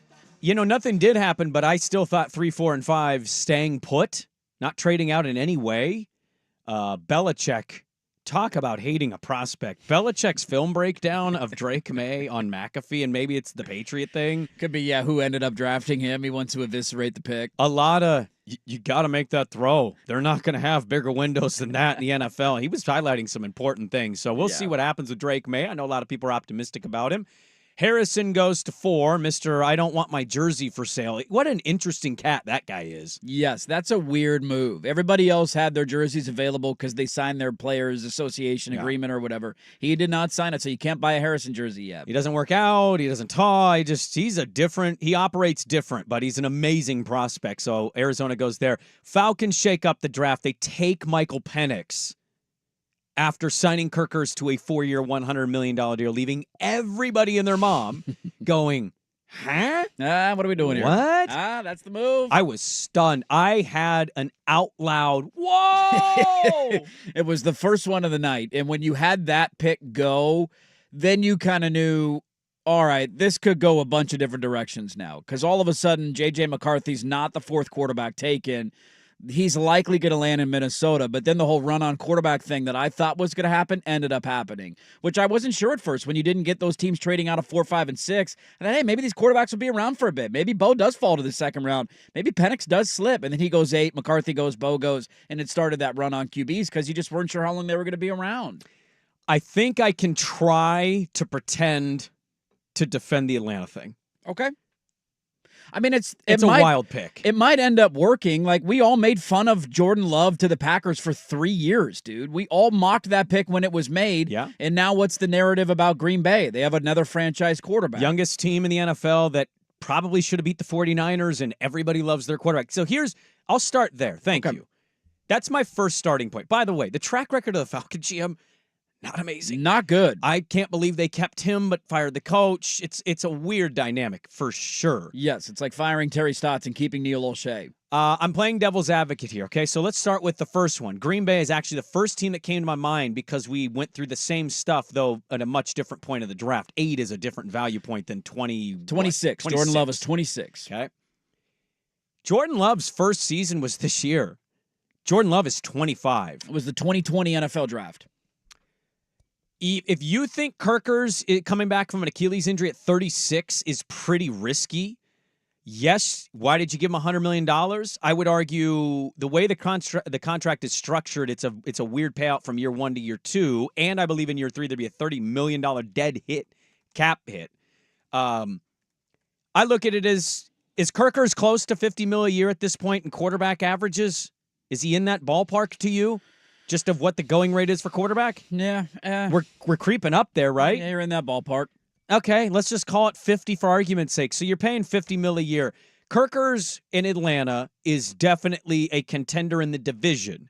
In fact, Vegas thinks they're the favorite. So let's say he succeeds. They win their crappy division. They're in the playoffs. I think every organization wants to be in the playoffs more so than not be in the playoffs. You get in, see what happens.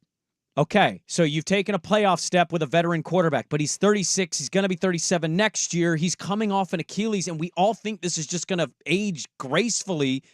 History says it doesn't. Is he a guarantee for 2 years? I can't make that guarantee. I know you love Kirkers. You can't make that guarantee. No. So if something is to happen, as crazy financially as it is, well, here comes Penix at 25, same age as Jordan Love, that everybody's in love with now. This idea that he's going to take 3 years to play, I just don't see that. Now, again, I cannot, it's crazy wild. What are you doing value-wise? But I think you can start there. He could be starting at 25. And then what are you going to say if you love Jordan Love at 25 starting? Are you going to be anti-Penix at 25 starting? No, I mean, that's not that big of a deal to be 25 and starting. Okay, here's the other part of this. Their offense was largely atrocious last year. It was an embarrassment. They never gave any of their primary weapons the ball enough. Their defense, it's got some holes, but it was veteran-laden, and, it wasn't the worst group in the NFL. What side of the ball does their head coach coach? It's a defensive guy. Okay, so you hired a defensive guy, and you assume your defense is going to be good, right? And, oh, by the way, when was the first defensive player drafted yesterday? 15. 15, yeah. Latu. Latu to the Colts. If you would have taken a defensive player at 8, wouldn't that have also been a reach just based on how the draft went? Yeah. Okay, so the NFL said yesterday there's some good defensive players here, but we're not sure they exceed all the offensive guys. So they didn't want to reach for defense. The coach probably doesn't feel like he needs to reach for defense because he can coach it, he can develop, he can find it in later rounds. So you trust the defensive side if you trust the head coach. And Kirker's not being around for very long, but you've got weapons. It is a wild pick. It certainly is being questioned by everybody and their mom. But if he's starting in a year and a half, are we questioning it? And then what are we doing if he hits? What if he looks and plays every bit the level that a lot of us think he can? What if he balls out in the preseason? I don't know, man. It's certainly not a pick that I saw coming or anybody really talked about. I think the only one I saw mention it was Baldy. It was like, what if the Falcons are thinking about it? And, that was kind of it. That's my only defense of it, is if he plays sooner, you eat some money. It's not great, but you want to win, which is why you ate some money. Yeah. And then he comes in, stays it, or elevates it, and becomes your franchise guy. I don't know how noisy it is in Atlanta if he shows that. Yeah, the interesting stuff here, the only correction I'll make, I believe if he sits for 2 years, he would be 26 by the time he would start. No, but my theory is, well, I guess he'd be 25 going on 26. Well, so he turns 24 in like a week. So if he sits for his first 2 years in the NFL, Kirk Cousins plays those 2 years, I think he would technically be 26. So but 25 going on 26, right. But Jordan Love is currently 25 going on 26 in his second year as a full-time starter. Yes, we are splitting hairs at that point. The Packers comp is the main one that people point to. The only main differences there are that Jordan Love, when he came out, was a bit of a project, right? I don't think anybody thought he was going to play right away. Coming out of a smaller school, to your point that you brought up, he was later in the first round, not 8th overall. So it was like, hey, we're here at the end of the first round. Let's take a flyer on him. Let me ask you this, though, because this was the thought that I had. Everybody is applauding Green Bay now for that pick after making fun of them for 3 years for that pick when they couldn't get over the hump in the playoffs, and they had this first-round draft quarterback sitting on the bench waiting for Aaron Rodgers to leave, and we weren't sure when that was going to happen. If they had not drafted him, there's a handful of other players that are around there that ended up being really, like Patrick Queen was 2 picks later. T. Higgins was a couple of picks later. That was the run on receivers that year. Michael Pittman Jr. was a couple of years later. Justin Jefferson was a couple of picks before him. But that was the year that like CeeDee Lamb and Jefferson had fallen. Yes. Brandon Ayuk was the pick before Jordan Love, so maybe you could have moved up one spot more and gotten that wide receiver. Let me ask you this. Yes. Green Bay feels good about where they're at right now. If I could tell you could have gotten one of these guys that I just mentioned, a stud linebacker, a good young wide receiver, and that would have been the missing ingredient for Green Bay. I'm not going to guarantee you a Super Bowl, but to say that you would have gotten over the hump and at least gotten to one, because let's not act like Green Bay wasn't close. They were in the NFC title game against Tampa, and they decided to kick a field goal down by 8. They had the playoff game against the 49ers in which the Niners didn't score an offensive touchdown, and they lost the game at Lambeau in the divisional round. Like, they were close. They were knocking on the door. If there was one missing ingredient, would you rather have had that crack at a Super Bowl or now be set up with Jordan Love, even though we've only seen him play for 1 year? Well, you're always going to take the Super Bowl, but again, to your original point, nothing's given in that league. No, no guarantee you win it. He had Rodgers here had multiple home playoff shots. The 2 that I just mentioned. Including, by the way, his last game as a Packer was at home against a Lions team that everybody thought the Packers would beat that night. To get into the playoffs. So I'll play with your game and say you take the shot at a Super Bowl over what you hope this currently is. Because there's no guarantee that Jordan Love gets there either. Everybody feels great about Jordan Love. We assume he's only going to get better, but that's not the way the NFL works every year. They're a young team. Yeah. They're going in the right direction. But also, he had his chances, and his last season, he didn't have a 300-yard game. They lost at home to the Niners in snow, a California team. They lost, as you mentioned, to the Bucs and Tom Brady. So I don't know how logical or real that would have been. It might not have been, but maybe a wide receiver or a linebacker was that missing piece, and they didn't have that missing piece because they took Jordan Love. So that's the weird dynamic now that Atlanta finds themselves in. The ironic part about all this, if they had not signed Kirk Cousins, let's say Kirk Cousins re-signs in Minnesota, they wanted to keep him, O'Connell wanted him, he re-signs there, and this was their draft pick, I would meet it with open, like, yes, Oh, yeah, dude. everybody Like, would. young Yeah. team, young weapons, Yep. new head coach, fresh start. Let's go get Michael Penix and see what you can do. It reminded me of hearing Joe Cronin act as if we can win while developing Shaden and like win now with Dame and develop Shaden at the same time. What do you want to do? Which route do you want to go? If you're paying a quarterback $90 million, $100 million guaranteed, they can get out of the deal, by the way, after 3 years. So after 2027, they can get out. So it's not technically a 4-year deal. They can get out of it after 3 seasons. If that's going to be your move this offseason, knowing that you have the 8th overall pick, knowing that these quarterbacks are available, it just doesn't make sense to me. Oh, Like, from dude, there's a lot of things about it that don't make where else any could you have sense. spent that money outside of Kirk Cousins if you were going to draft a quarterback at 8th overall, if you liked Michael Penix, to fill out the roster at offensive line, at wide receiver, on deep, like wherever else you wanted to go? Yeah. You could have spent that money elsewhere.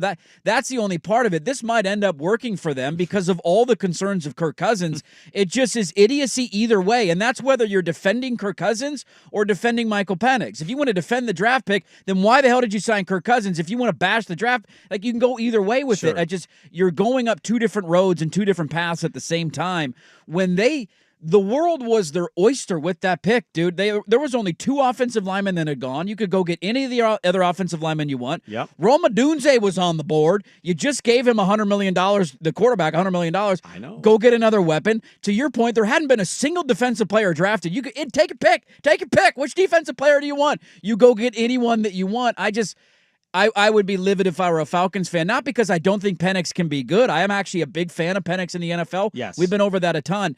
It just doesn't make sense because I feel like he is NFL ready now. He's not a development project, and they're going to have to treat it like a development project. That's my only rebuttal of trying to defend what they did at 8 is I don't know if they trust Kirker staying healthy. Then why'd they give him $100 million? I certainly understand. I don't blame that argument. opinion at all. Don't give a guy $100 million if you don't trust him. Hey, I didn't shell out the contract. The other thing is defensively, if you're to trust Raheem Morris, and I think you have to, he just got hired, wouldn't he, if he loved a defensive player enough? This is what I say, though. Like, I just don't know who is in control of all these drafts. I just don't know, man. I told Schultz I think this is a Raheem Morris pick. I could be way wrong. It could be Fontenot who, he talked. He's talked before the draft and last night he said basically, we don't think we'll be in a position to draft a quarterback going forward. Yeah, we think we're going to be too good. We're going to draft at the end of the first round. So we want Kirkers now and then think about the future. They haven't made the playoffs since 2017, which is a wild thing to say out loud. No. But if your coach is so defensive heavy,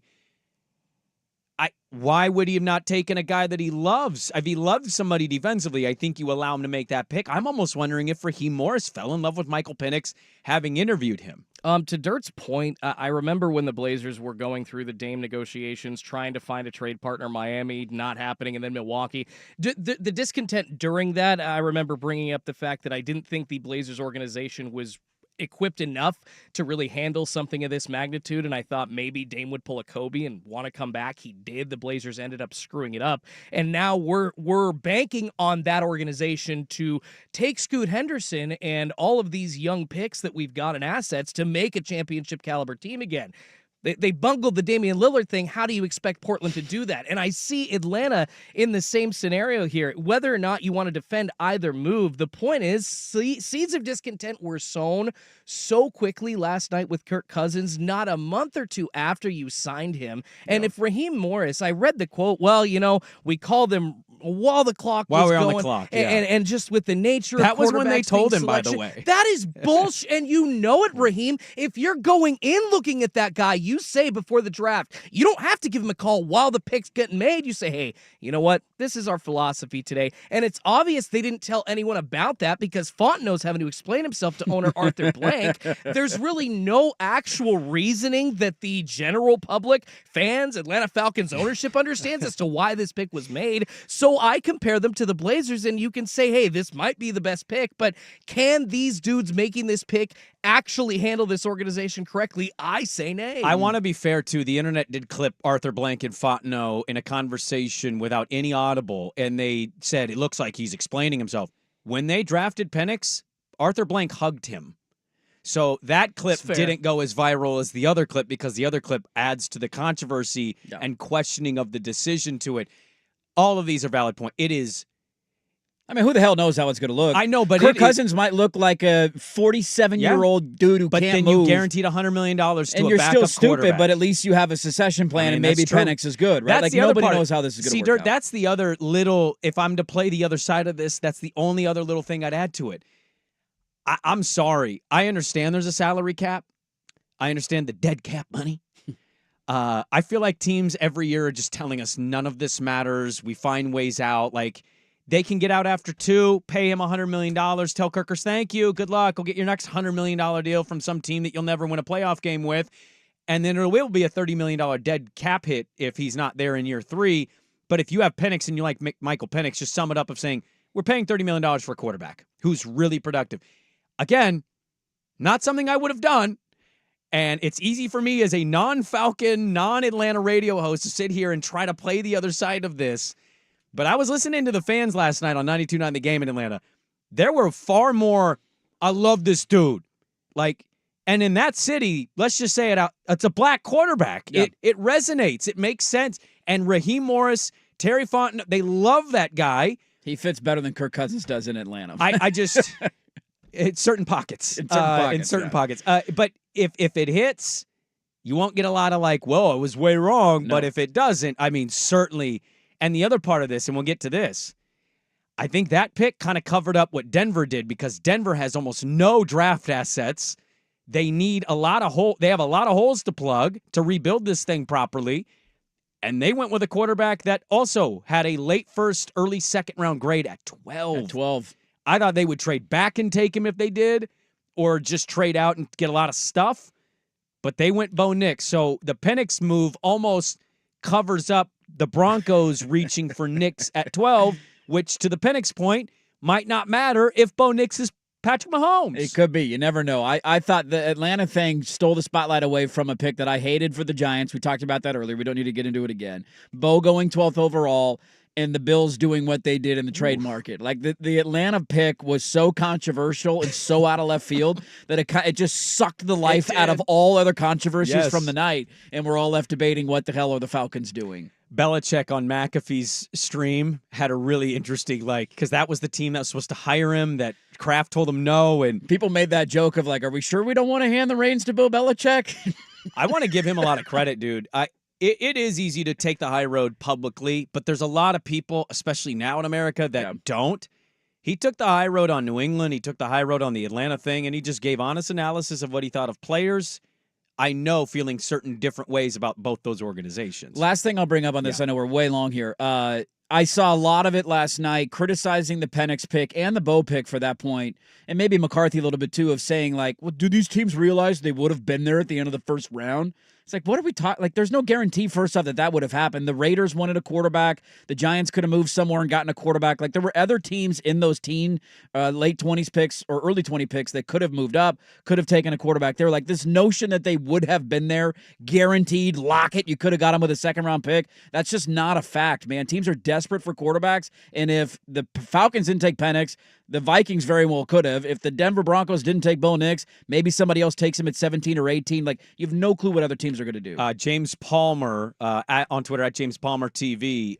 He reported the Seahawks, the Saints, and the Raiders. Yes, we're all trying to get Penix. All tried to get into the top 10 for Michael Penix. And he just tweeted 20 minutes ago, Falcons interviewed Penix at the Combine and his pro day. Atlanta also went to Washington to have a private workout on a windy 40-degree day. He had one of the better throwing sessions some there had ever seen on the flight back. Everyone in the organization fell in love with him. That's where you need to communicate it with Kirk Cousins at that point. Yeah, you don't call him when you're on the clock. You just gave him $100 million. Show the guy a little bit of respect. Just an absolutely wild thing to do at number 8, given what you just did financially and where you're going right now. So just craziness ensuing in Atlanta. Bo Nix drafted to Sean Payton. Some saying the next Patrick Mahomes. Maybe even Sean Payton himself. Next on The Fan. This is Draft Week with Dirt and Sprague. Brought to you by Crunch Fitness. Now, from the Fan Sports Desk, a Sports Center update on 1080 The Fan. This update is brought to you by Vulcan Design and Construction. Check out their award-winning outdoor living designs or schedule your free design consultation at vulcandc.com. First on The Fan, a ton of drama in the first round of the NFL Draft. including 6 quarterbacks taken in the first round alone. Of course, top overall pick Caleb Williams out of USC went to the Chicago Bears, though the most shocking move of the night coming when the Atlanta Falcons drafted Washington's Michael Penix Jr. 8th overall, fellow Husky Roma Dunze going number 9 to the Bears, Oregon's Bo Nix taken with the 12th pick by the Denver Broncos. Beavers offensive tackle Tylisa Fauga went 2 picks later to the Nolans Saints. The Seahawks grabbed defensive tackle Byron Murphy out of Texas. And you got coverage of round 2 of the NFL Draft getting going at 4 p.m. today over on 910 ESPN Portland. In the NBA playoffs, the Orlando Magic smacking the Cavaliers 121-83 to avoid a 3-0 series hole. The Sixers ended up doing the same thing with the Knicks at home in a 125-114 win. Joel Embiid going off with a Herculean 50 points while dealing with multiple injuries, and the Lakers are in a 3-0 series hole to the Nuggets. They lose 112-105 after 25 points and a near triple-double from Nikola Jokic. More sports scores and stories in 30 minutes. I'm Schulte at the 1080 The Fan Sports Desk. Listen live or on demand on the Odyssey app, the Fan's desktop player, or tell your smart speaker to play 1080 The Fan. The home of prime time with Isaac and Sue. Weekdays 3 to 7, 1080 The Fan.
Telling us to calm down. I will not calm down. You calm down.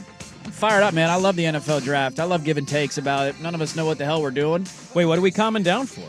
It's just the draft, man. Calm down. No, not gonna happen. It was a great event. I loved it, dude. I watched every second of that last night. You know, I did too. I had it. Well, my cable was being funky. My internet sucked, so it cut in and out. But when it came back on, yeah, I just tuned into the rest of the draft. It's been fun so far today, breaking it all down. I want to get to the Bo Nix pick. We have not talked about that yet. God, we have some P1s that are Chiefs fans.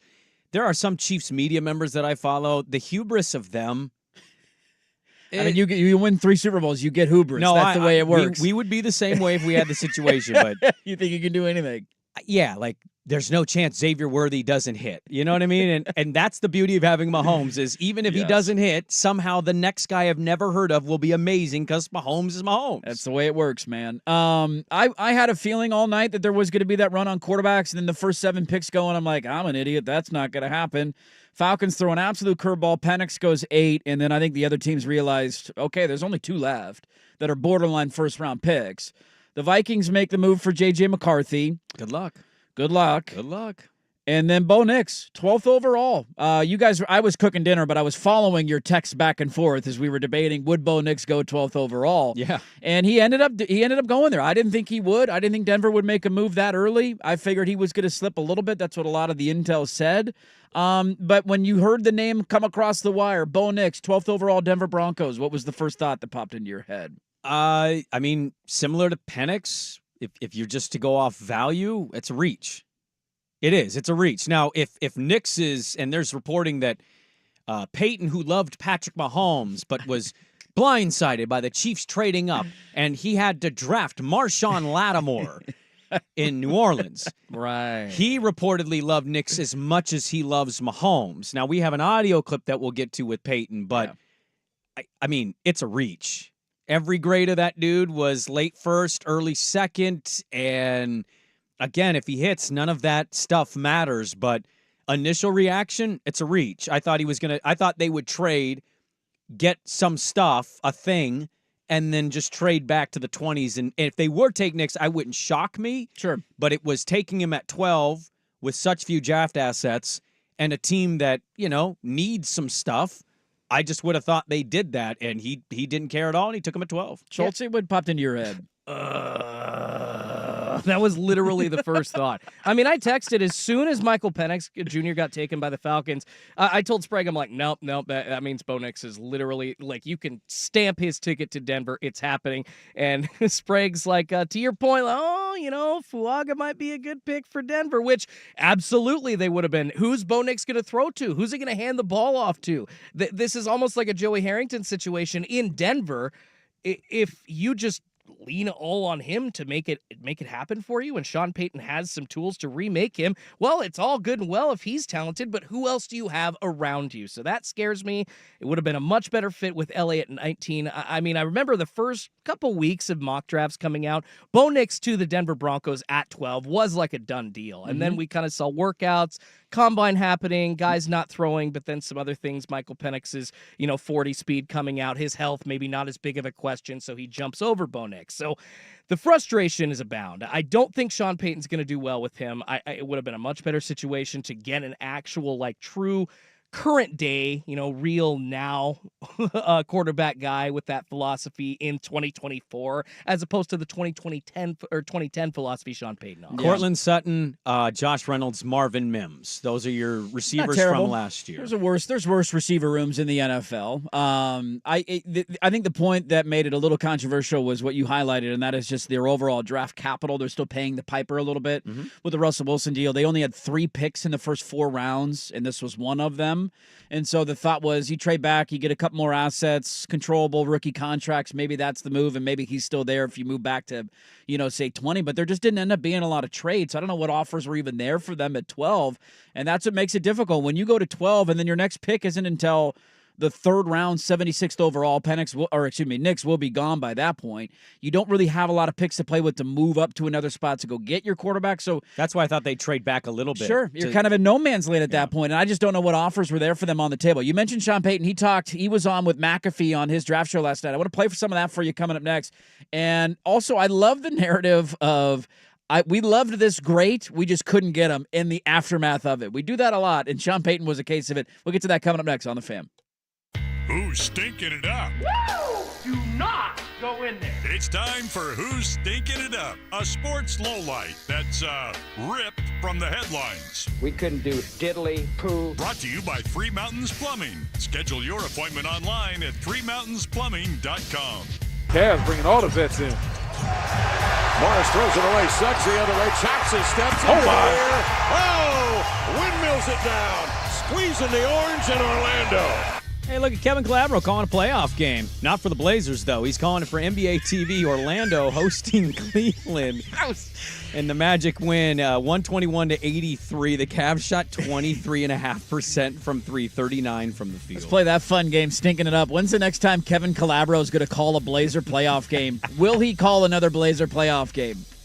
2030. What if he goes his whole career with the Blazers and doesn't call one? Well, he got a couple, I think, a few years ago. He called that Denver series, Yeah, but touche. might be another decade. It's been a long time. Cavs stuck. They suck last night. They do. Who's stinking it up? The Cavs. Brought to you by Three Mountains Plumbing. Make plumbing and electrical services delightful. Get your time back with the pros tackle the projects you need completed. Schedule an appointment online. Three Mountains Plumbing. That's threemountainsplumbing.com. The Herd with Colin Cowherd. Colin Cowherd. What are you when stuff implodes? When you have to throw moving left? When you have to constantly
disagree with that I know I'm swimming upstream on this opinion, and I would like to share that with you fine gentlemen in the final hour of the show. I was hoping my defense of Penix, because I love Penix, I was hoping it'd be a Quake take. And it's kind of aging like Devin. I just feel like there are more people actually out there that are like, yeah, it's a reach, but I think it has to do with if he hits, you're a genius. Yeah, I think it has to do with the opinion of Kirk Cousins from the masses. Like I'm on an island. I'm on Kirk Cousins Island, and I totally understand that. Yeah. And so I think that's the take of like, I mean, do we really trust Kirk Cousins to be good? He tore his Achilles. He's 36 years old. Well, that's my Rodgers thing, is that we're acting like that's a done deal. He's going to be amazing this year. Not a guarantee. The thing that's awful is the communication and the handling of it all. It's just messy and weird. And yes. Yeah, it's tough to be rewarded as an organization when you don't handle things like that properly. Yep, I got a couple thoughts on the Oregon spring game I want to get to in the final hour as well. Let's get to this. Sean Payton was on with Pat McAfee last night. If you didn't watch, McAfee's show was great. It was humorous. It was informative. Bill Belichick was delightful. Mad Mel was my favorite. Mad Mel. He's also the guy that does the Lou Holtz impression. But I feel like you and I, if we really work on it, could do some Lou Holtz. His Mel Kiper. It was good. It was fantastic. It should have been the main broadcast. It should have. And they ended up getting a lot of really good guests, including Sean Payton. So they asked Sean Payton, like, hey, dude, Bo Nix, 12th overall. Like, whoa, okay, well, how are we feeling? Here is Sean Payton on why they decided that was the move. First on third down, first with fewest sacks, the most accurate passer in college football history, first at the end of the half 2 minute, first at the end of the game in 2 minutes, second in red zone, fewest sacks. So number one, he's extremely smart. He handles the protections, and he's a tough sack. I mean, the ball comes out, and at times, you know, he can hang in a longer, maybe with a progression. But I think aside from the mental, then that day and even his pro day, his arm strength was extremely impressive. He does throw it from a noisy pocket. You know, some quarterbacks need that full stride step. And we felt like, you know, a lot of times he just took that little 2-inch pop step to get the ball out. And you get to a point, and I remember saying this in our ownership meeting, and I said, we can't be the only ones seeing this. So he felt like they were the only one, you know, we can't be the only one seeing this. There's the fear that somebody takes him and somebody else feels the way that they do. So that's why they made the move. Schefter had more reporting on this after the pick was taken. He said that the Broncos held a private workout with Nix the day after his pro day. The night before the workout, they sent him 3 packets of offensive play installation. He talked about that with McAfee as well. It's a very long clip, a very long answer. And he said the next morning he walked into the classroom and Nix crushed it. They then took him from the classroom to the field, watched him throw for an hour. They convinced they had the quarterback that they wanted. Another part of this pick for them was friend of the station, Alex Forsythe, who was in Denver. And they had asked him when they were looking around Nix how they felt, and he raved about Nix and the player he is, the leader he is, the protection, handling, all that, the line of scrimmage stuff. So Forsythe sounds like he had a pretty big deal with Nix ended up going number 12 overall. The chuckle factor that I had was the take that Sean Payton, this came out from Schefter, Sean Payton wanted and intended to draft Patrick Mahomes in the 2017 draft when they held the 11th overall pick. He was ready to turn in the card, but before he could, the Chiefs traded up to the Bills' number 10 spot, took Mahomes one spot before Payton could get to him, leaving the Saints to draft Marshawn Lattimore, as you pointed out. He then added, Payton feels as strongly about Bo Nix as he does Patrick Mahomes. This is why you hire him. I think he's a mixed situation for a lot of people. If you're a Bronco fan or a Saints fan, you're probably in love and you think this is going to be amazing. This is the fit that he's been waiting for. It wasn't Russell Wilson, evidently, which we thought that was the fit. They got rid of that pretty quickly. He had a lot of money. He loves Bo Nix. If you're going to hire Sean Payton and basically let Sean Payton run the draft, because I don't think George Patton has any standing. No. That should. I can't believe he still has a job, to be honest with you, given what he's done. I think Sean Payton's running these things.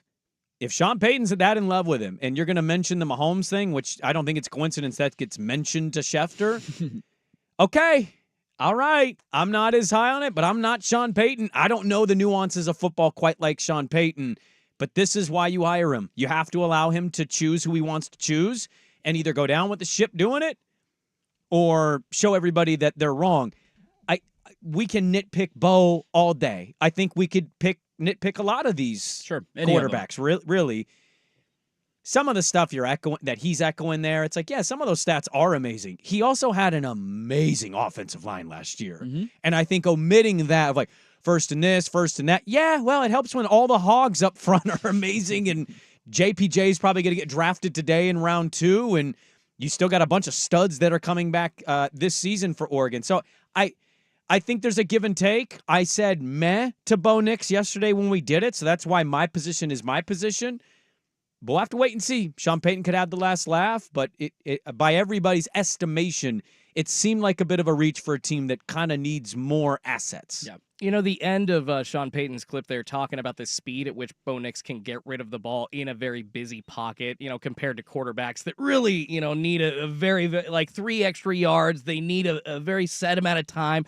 Bo needs half a second, and he can still get the ball out with a lot of strength. So, yes, he had a lot of assets at Oregon, but there is one thing that I think is a positive for Bo going forward, and really with Sean or anybody, in the fact that Peyton was able to identify this, and you hear him at the end saying, like, is anybody else in the NFL seeing this? Just how quickly you can get rid of the ball. That's such a huge deal. And going from college to the NFL, I think that's a factor that you look at, and we don't really hear a lot about for quarterbacks. The starters need to get rid of the ball like that, and Bo already has that ability. So Sean, in his opinion, has something to work with. So trying to look at the positive here. I'm not the hugest fan of the move in general, but there is some positive, and I do see Bo with that talent. And if Sean's able to identify that, well, there's a chance for success. I mean, I think the argument for it is the comparisons to the quarterback that Sean Payton won with, right? I mean, it's a not the biggest guy in the world. He can move around a little bit in the pocket. Breeze couldn't by the end of his career, but early in his career, he could move a little bit.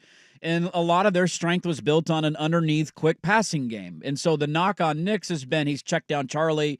He doesn't throw the ball downfield as much as some of these other guys. He said he studied their tape, and he actually told his staff to eliminate all of the check down screen plays that they called at Oregon to see what he is like moving the ball down and the they field. were blown away with the numbers that showed up because Nix was good to every level of the field. He just didn't push the ball downfield as much as some of the other quarterbacks did. And Peyton, I think, viewed that as a strength. Like, he wants that to be his passing game. He should. To your point, Schulte, on getting rid of the ball quickly, I think that's the biggest challenge for Nix is can that translate from college to the NFL?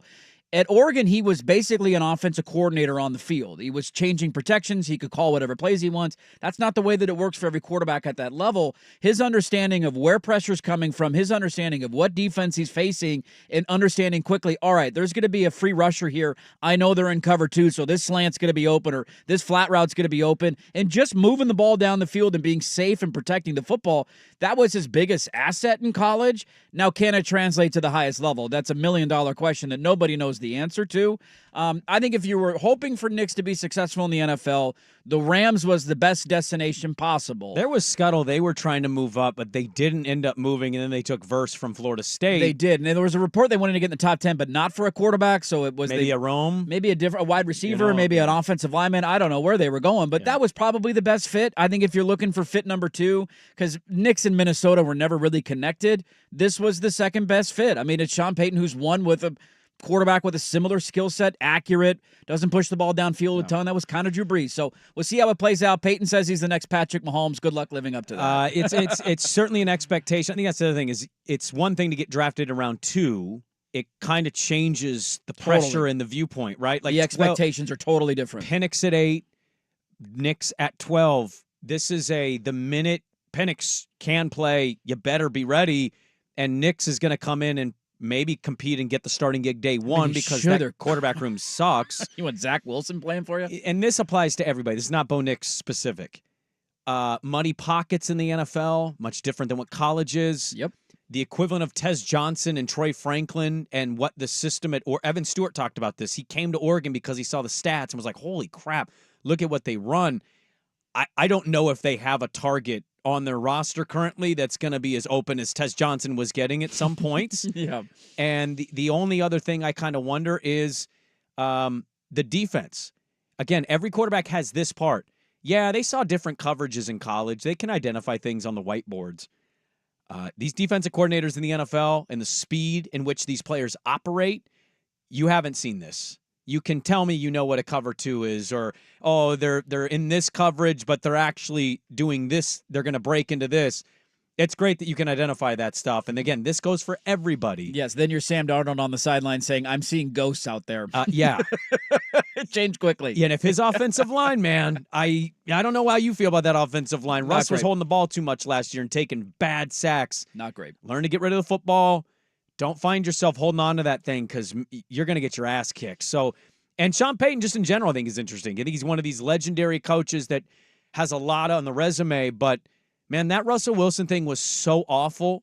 And to whiff that bad after wanting Russ and Russ wanting you, there's a little bit of keeping an eye on what's happening with Sean Payton in Denver for some people. He's staking his future to this pick. I mean, they yeah, can buy it. It's the Walmart family. They can buy out of that contract whenever they want. I know they gave him a ton of money, but this is his livelihood. So we'll see if it works out for him. It is going to be funny that Herbert and Knicks in the same division. We're going to get duck-on-duck crime twice a year in the AFC West for the foreseeable future.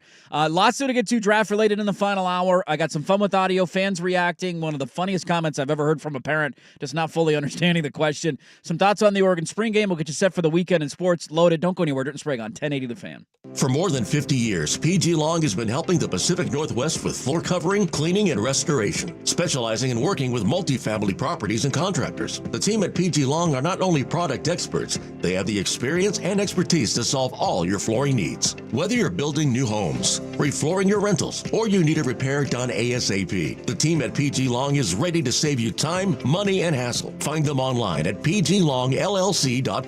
PG Long, the Northwest flooring experts. Hey, it's Isaac Ropp. Over time, wearing glasses and contacts can be a bigger expense than having LASIK from King LASIK, the quick, painless, state-of-the-art way to see life better. And this month, save $1,000. Start with a free Zoom consult at kinglasik.com. Business. It's all the things that keep this world turning. And behind every one of these companies is a partner helping to keep it all moving. It's why the local flower shop and your favorite pizza joint, the startup and the stadium, hospitals and hotels, banks and restaurants nationwide all choose the advanced network, cybersecurity solutions, and round-the-clock trusted partnership from Comcast Business, the company that powers more businesses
Sports Leader 1080 The Fan, 99.5 HD2, the Odyssey app, live on YouTube. Shout out to everybody for watching on YouTube this morning. Make sure you like the video. Subscribe to the channel while you're there. We had a YouTube overtime bit yesterday with Ryan Clark of the Oregonian, previewing the Oregon spring game, which is tomorrow right here on The Fan, and I'm very excited for it. I know you're going to bring it up at some point, but I wasn't sure. Probably not, to be honest with you, man. Well, I didn't know how it was going to fit, and so that's kind of why I was like, maybe we just do an overtime with Clark. We can go longer on that. We have clock restrictions, so about 33 minutes up on YouTube, talking about all-encompassing things, but also kind of diving into specifics about spring ball and names to watch and position battles and stuff like that. So we gave the Ducks the spring ball fix. I'm efforting right now. It seems like we're going to be able to talk to Ryan Gunderson at Oregon State. Ooh, that would be nice. And, Gundy, friend of the program. Friend of a program. New OC for them. They just had their spring game last week. They're recruiting this weekend. So hopefully we can set something up and get a B football update next week on the Dirt and Sprague overtime. Would be really nice, especially coming off the spring game. We'll react to. I'm going to watch the Oregon spring game, obviously. So we'll have some thoughts on it on Monday's show. We're jam-packed today, man. We got Sprague in the line coming up in a bit. Get your fake sponsors into the Vancouver Ford text line, 503-864-6326. One quick note on Oregon football, by the way. It sounds like Johnny Bowens is entering the transfer portal. We assume it happens everywhere, and there's a logjam at defensive line. He was one of those guys they brought in the 2023 class. He was a redshirt freshman, so looks like he's hitting the portal. Let's have some fun with audio. Fans reacting to picks is great. I love historically looking back. There was one floating around yesterday of Bills fans reacting to the drafting of Josh Allen and all of them slamming tables and throwing their hats. What are we doing? And now they love him, and he's a hero, right? How many teams were happy yesterday? Oh, exactly, right? I mean, everybody, and then you always, nobody ever holds himself accountable for that take. If the guy ends up being good, you don't remember how you felt on draft night. Let's get to a couple of fan bases. Let's start with the Pats. They end up going with Drake May, 3rd overall. And was it Kyle Brandt was talking to fans? That's who this was? Yeah, I should have asked Schultz. I should have pulled a couple others. Kyle Brandt was going pick by pick, and he would find a fan of the team on the clock. Give me your take. Give me your take. Who do they go? And then get an instant reaction. And the first two that I saw were New England and Arizona, 3 at 4. All right, well, here is the Pats reacting to Drake May. We're with Jason. He drove here from Vermont. Jason, who's the pick for the Pats? Drake May, baby, Drake May. I guarantee it. I guarantee this pick, baby. Drake May. Here we go. We're on the clock. In the 2024 NFL Draft, the New England Patriots select Drake May. That's right, baby. I got him, baby, right there. 6-time world champions. Right there. Yeah, my boy. 6-time world champion, New England Patriots, baby. 6-time, baby. 6, baby. Six times. That's all he's got. Champion, baby. I'm going to 6 times. 6 times. 6 times. 6 times. World champion. By the way, world. wearing the number 10 jersey for Mac Jones and had duct tape that said May over Jones. Wearing it backwards. It was great. That's fantastic. It was great. The Cardinals they were a candidate that everybody thought was going to trade out of their pick. We got to their spot in the draft after Drake May went number 3. Have you seen this? I have not the one seen you're about this. To play? I have not seen this. Buckle up. Okay. So they end up they go Marvin Harrison Jr. That is their pick. A lot of smoke around that. Kyler Murray wanted him. They were advocating for him. They needed a wide receiver. And so that was the pick that they made. Here is Kyle Brandt talking to a Cardinal fan. Big Cardinals fan, Maggie, who's the pick? Marvin Harrison Jr. Marvin Harrison Jr. Oh my God, he has to be. He's not a quarterback. Let's find out. With the 4th pick in the 2024 NFL Draft, the Arizona Cardinals select Marvin Harrison.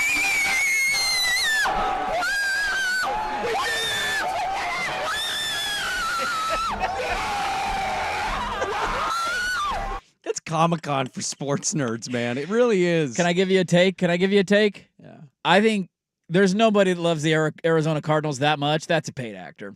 There's nobody that loves the Cardinals that much. You thought, okay, so there has been... There's nobody that loves them that much. There has been scuttle that the NFL is paying people to look outlandish and show up and pretend to be fans of these teams. I mean, it's part of the event, is it not? People dressed up to and pay people to show up? I mean, would just imagine it's such a popular sport people voluntarily show up to be crazy. There's no Cardinal fan that's screaming like that for Marvin Harrison Jr. I refuse to believe that person's a real person, and I think that's a paid actor right there. All right. They're all fired up. Is the New England guy fake? No, because Boston people are actually crazy about sports. People in Arizona don't care about the Cardinals. Cardinals don't have fans. I know you want to get to the Brian Brian Thomas's parents thing, can I just, as an aside, one of the funniest, I was legitimately laughing for 10 minutes by myself. My daughter came up and asked what was so funny.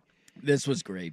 Tony Khan, who is the son of Shad Khan, the owner of the Jags, he also has created the new wrestling, well, it's not new, but a wrestling WWE competitor, AEW.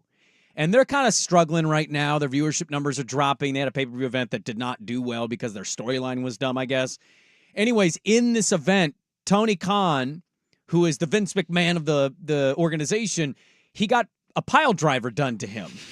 And he faked he's injured in the ring. My neck. I can't move. All the reports say that, because I've been to one of these events, he gets up when the camera's cut, and he just kind of walked off, right? Like most of these guys, it's so weird to watch that happen. And cut. But he broke his neck. He's so committed to helping that company succeed that they went to the Jags war room, and he was wearing a neck brace on the NFL draft war room feed, with his dad laughing at him behind, and he's turning his, quote, broken neck left and right as if it's all okay. And it was hilarious that an owner of an organization is carrying over his wrestling storyline. Have to. And selling it while he's moving his neck, which is supposed to be, quote, unquote, broken. I think that alone has now brought me to your side on the Jacksonville opinion. Like, if that is the way you're handling your NFL draft to push a promo for AEW wrestling, I cannot take you seriously. You do not care about winning. No. You're just in it to make money. You want to be in London. I'm out, dude. I'm out. I like their coach. I like their I was kind of supporting the Jags, but not anymore, dude. You're going to wear a fake neck brace to your draft room while the GM is like on the phone trying to make calls and make deals. I think the Jags ended up trading out of one of their picks, didn't they? Or moving traded down. Up for Thomas. That's right. They traded up for Thomas. Like, and I'm supposed to take you seriously? No, I'm out. He literally looked like a dude walking into like a Judge Judy or like those daytime court shows. It's an actor. His neck's fine. He's looking to the left. It was hilarious. What happened to your back? It's spinal. I broke my back. It's spinal. That was so good. Last but not least, Brian Thomas ends up getting drafted, and they're asked, is the question in here, Schulte, do we know? I believe it is. It's the reporter talking to the mom. So it's first the dad, I think. Well, but it's a 9-second clip, so just short. You got to listen. I'm not sure if it's there or not. I think it's just the starting. No, I'm pretty sure the clip I sent you has the questions. It was the dad starting the answer. That was okay. It. Then then the question is in there because the dad will stop talking. Then yes, the question. Yeah. Listen to the question and then listen to the mom's answer. It's awesome. That's all I can tell you. It's awesome. It's an awesome feeling. Sandra, how far has this family come? We came from Baton Rouge, Louisiana. She thought quite literally, wait, how far did we go? Oh, Baton Rouge, Louisiana. Baton Rouge. I did not count the miles, but we came from Baton Rouge to get here. It was more of like, how far has this family come to get to this point? Now you have a son in the NFL. Nervous much, Mom? Talk about that journey. How far you come from? Well, from Baton Rouge, Louisiana. That was the best answer. It's not fair to any of these parents that get interviewed. They're not the ones that are getting drafted, but we put a mic because we want the emotion. Bright lights in their face, microphone. Share your thoughts. Everybody's uncomfortable and awkward. So fun with audio, man. A lot of great moments last night, and those were just a few of them. The NFL draft, it always delivers. Oh, there's so many more cuts. And I'm sure some of the other shows today are going to pull them, but man, there was so much good stuff yesterday. Even when there wasn't as much action early, just the whole thing to me was entertaining and hilarious. And man, this event has grown in such a way. It's insane what it is now. At 150,000 people bottled up in downtown Detroit, going absolutely ape-ass over everything. It looked like an awesome setup. The viewership numbers, I'm sure, through the roof, given just the unpredictability of the draft. Then you had some of the crazy picks happen. Just a great event. Let's get to, by the way, one Seahawks fan chiming in saying, I'm a diehard Seahawks fan. I don't know if I will ever be that excited about Seattle drafting anyone. I don't care who they are, number one pick or otherwise. Well, Byron Murphy seems like a good pick. How do you get that worked up? Is it screaming about Marvin Harrison Jr.? All right, a couple of final thoughts on the draft. We'll get to Sprague in the line coming up at the bottom of the hour. Bills, what are we doing, Bills? What are we doing, Buffalo? And a pick in the top 10 that I disagreed with. I know I'm going against the grain here, but let's talk about that. Some final thoughts. We'll gamble at the bottom of the hour. Back after this on The Fan. It's time for a sports injury report. The injuries and rehab that impact the success of sports teams. Brought to you by Rock Orthopedic. I'm sure if you Google the symptoms, you know what it is. Yeah, it's pretty annoying, with, my left side of my face, my mouth, and, and my eye. It's been tough, but, I'm not a quitter. Not a quitter indeed. Bell's palsy be damned. Joel Embiid, 50 points last night in a pivotal Game 3 win for the Sixers. You could see that guy limping up and down the court every night. He's dealing with Bell's palsy now. I mean, I know that guy has this thing about him not being to a conference finals and a championship, but man, Philly's got to love this. This dude just wants to play ball. Being a little dirty in this series, by the way, but what the hell? Scoring 50 with these two things going on with him is pretty remarkable. Sports Injury Report presented by Rock Orthopedic, board-certified specialists who diagnose and treat the widest range of orthopedic cases with care and expertise. To schedule an appointment with Dr. Mark Wagner, visit rocpdx.com. Oregon Ducks football is back. Nobody gonna tackle this.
All right, we'll spring the line here coming up in a moment. So get your fake sponsors into the Vancouver Ford text line, 503-864-6326.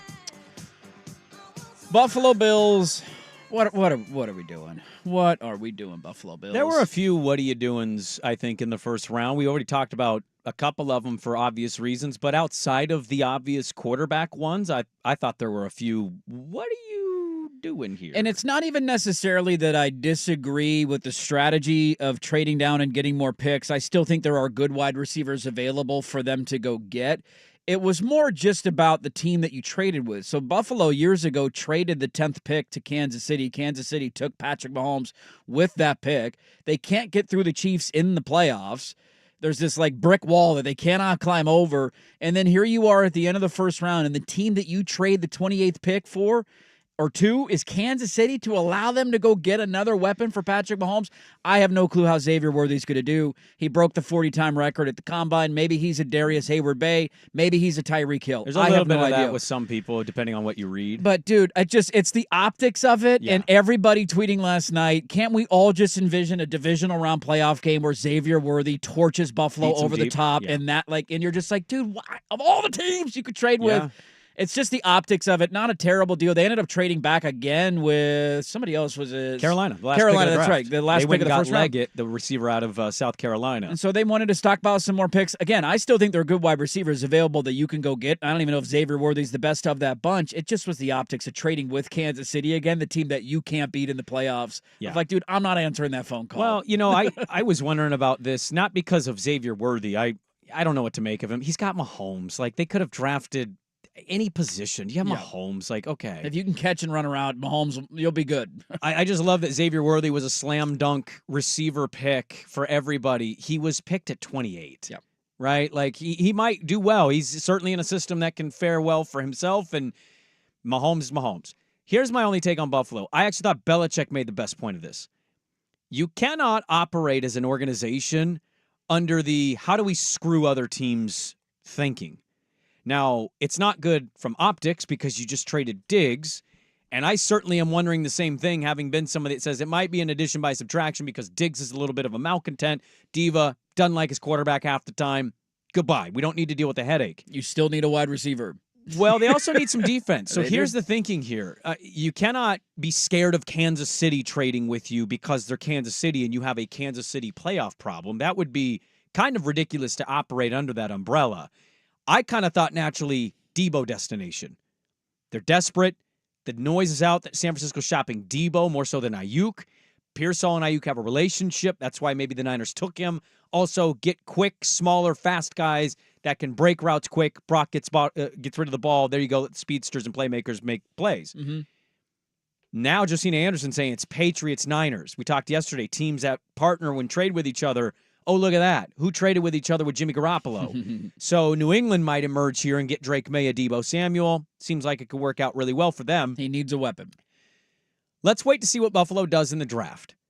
I will give Buffalo that. They might address defense, because here's what we also learned this year in Kansas City. If you believe in your guy that you gave the truckload to, there's an element of you are now responsible for making guys better. You are the quarterback. What was their record when their ball, when the amount of balls they were throwing to Diggs was when it dropped? Yeah, they won by running the football and playing defense in the second half of the year. It was 5-1, 6-1 in that stretch, and Diggs clearly was unhappy, but they were finding ways to succeed. So I'm not saying all is great in Buffalo. They're certainly pissed today. Let's see what they do. They might address a bunch of defensive needs. They just lost a bunch of dudes, including our beloved Beaver, Jordan Poyer. You've got to replace guys, and Kansas City got to where they got in large part because defense was stout. Yeah. It's hard to get key big names at receiver when you're paying these quarterbacks. It's not an excuse. I think it's just kind of a reality. These general managers have to figure out what they're navigating through this salary cap. Sure, you have Philadelphia that's giving A.J. Brown a buttload of money and Devontae Smith, and they've paid Jalen Hurts. Well, let's see what that's going to be this year. Let's wait to see on Buffalo before absolutely destroying him. As we highlighted earlier, every fan base has something to say about their team's pick. And then they can be wrong, and then you never hear any of that noise. So let's wait and see on Buffalo. Maybe they address some defensive stuff, find a receiver that they think, maybe they get Keon Coleman. You know, Keon Coleman didn't test well at the Combine. I mean, there's multiple. But I watched him play at Florida State. He seemed he's a stud. He seemed like a stud at Florida State. Let's wait and see on Buffalo before we just completely railroad that they had an awful draft in round one. It's a very fair and rational take. You're way too level-headed for this stuff. We're supposed to overreact. I see your point on the other wide receivers, though. There's 3 guys from the Northwest that are still available. Polk and McMillan from Washington, who were studs there, and Troy Franklin is still on the board. So maybe that's one of their moves. Maybe it's Keon Coleman. Only other take I want to get to, we don't have a lot of time for this. Before I forget, I wanted to bring it up. I know I'm swimming upstream here. I was not not that I'm not in love with the player. It just was about fit, need, and how you best serve a young quarterback. The Bears hit a grand slam for everybody because they landed Caleb Williams number 1 overall, which we knew was going to happen. And then with the 9th overall pick, they ended up taking Rome Odunze out of Washington. My only thought there was, I love Rome Odunze. I think he's going to be great in the NFL. He was a stud in college. Should offensive line have been addressed more there? Knowing that DJ Moore is a good wide receiver, maybe not a true number 1 guy, but a really solid wide receiver for a quarterback to start with. Keenan Allen is not going to be there long. He is older and at the end of his career, but at least for a year, you might be able to rely on him. Their leading rusher last year was Justin Fields with 600 yards. Like, they can't run the football. Well, they just signed Swift, though. I know. It's a great. You can't run the ball if you don't have an offensive line. I don't think it was necessarily a running back problem for him the last couple of years. Maybe this ends up aging like bad milk. I looked at that and said, offensive line maybe would have been my move there. Not that I don't love Odunze. It's just about, that's great to have these weapons, but if he's running for his life on every play, I don't know if that's a reliable strategy. Well, yeah, but he kind of operates a little different than Fields. He's not a takeoff and run guy the minute the first read. He's an extender. He's an extender, and he can wait. He can read the field. I loved this. I will differ from you on that. I couldn't believe Odunze fell to him. I thought Odunze was going to get picked before Chicago would be back at 9.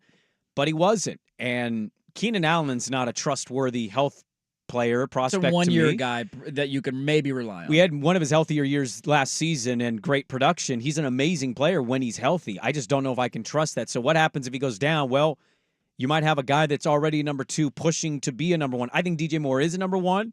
He had 1,300 yards last year. He had almost 100 catches. I think he's an absolute stud. Now, he has a quarterback that I think is a much better throw of the football than he had last year.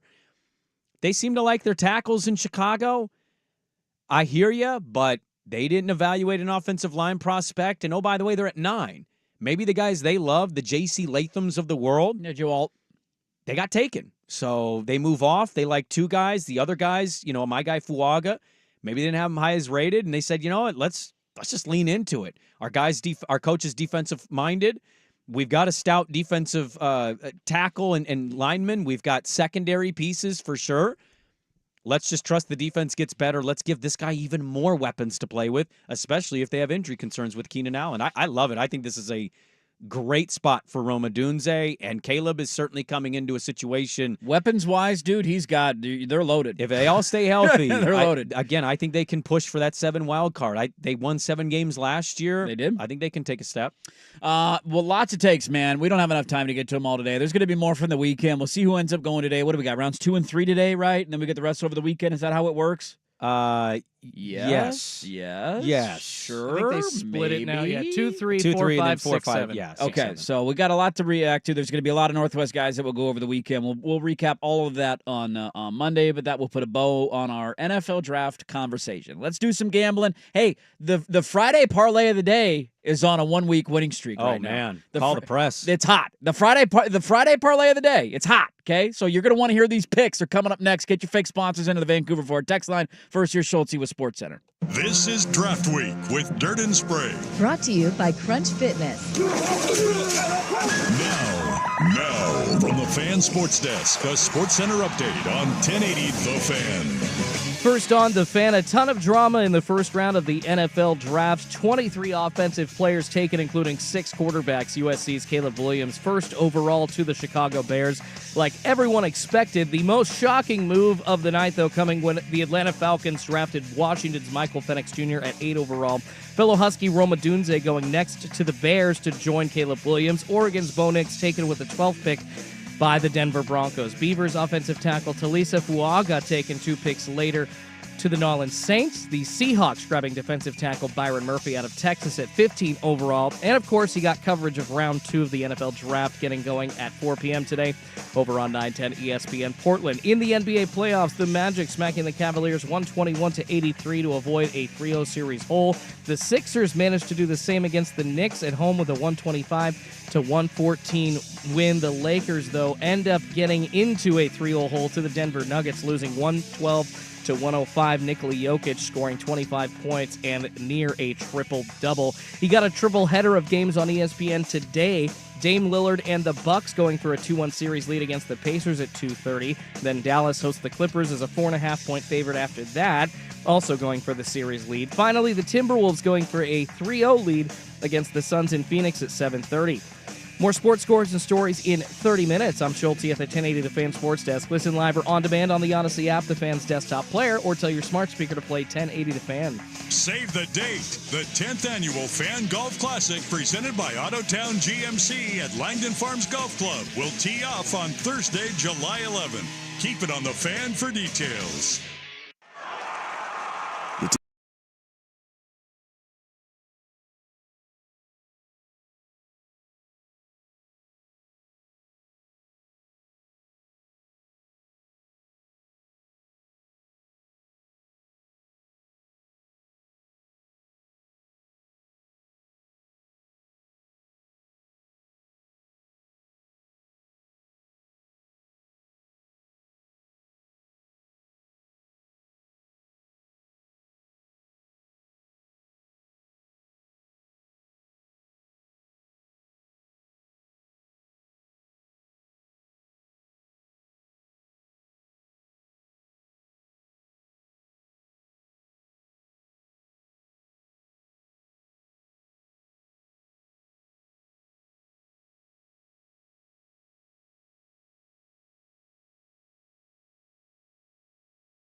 Hey, there he is.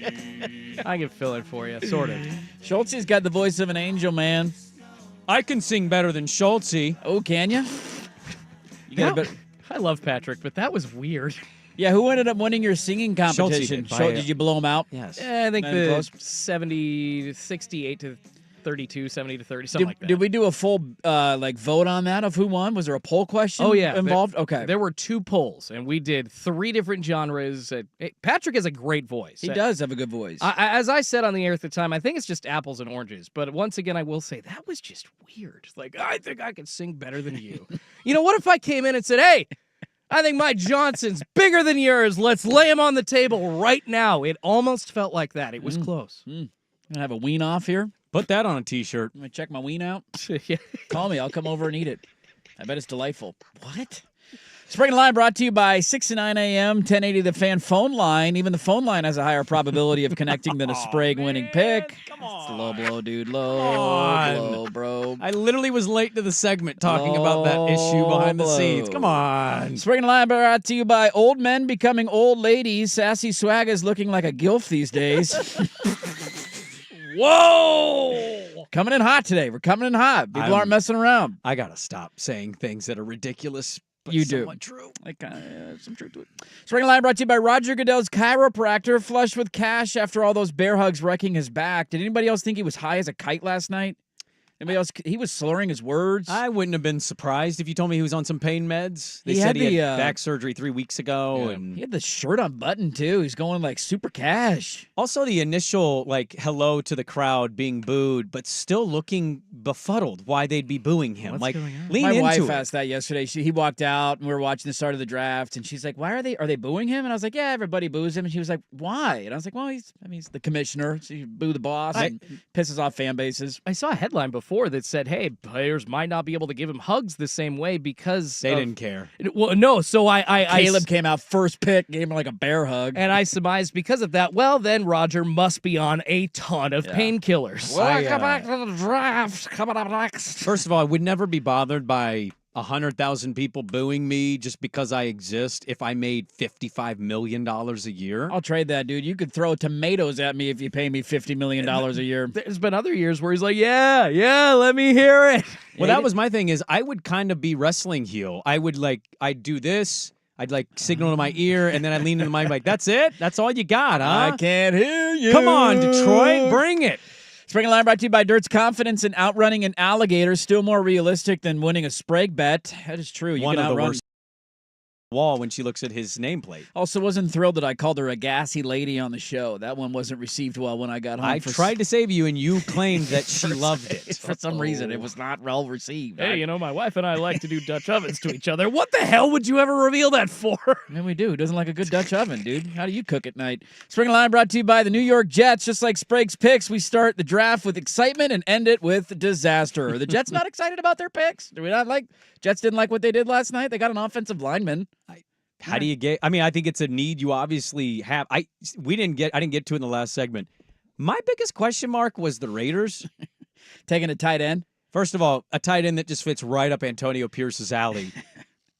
Are we having Aiden O'Connell throw that football or? Good question, Bob. Good question. Also, interim coach thing doesn't usually work out well, so I'm just kind of out on the Raiders in general. I don't take them seriously as a franchise because they don't give you any reason to take them seriously as a franchise. We'll see. Maybe they have the last laugh, man. Maybe the could. Chiefs in Kansas City last year. The Friday parlay of the day is on a heater. I hit it 3 for 3 last week. Boom goes to dynamite. Let's see if we can do it again. I'm going all hockey all the time today. There are 4 games in the Stanley Cup playoffs tonight. I do like Edmonton, but I'm not throwing them in the parlay. We're going to go first 3 games of the Stanley Cup playoffs tonight. Are you ready?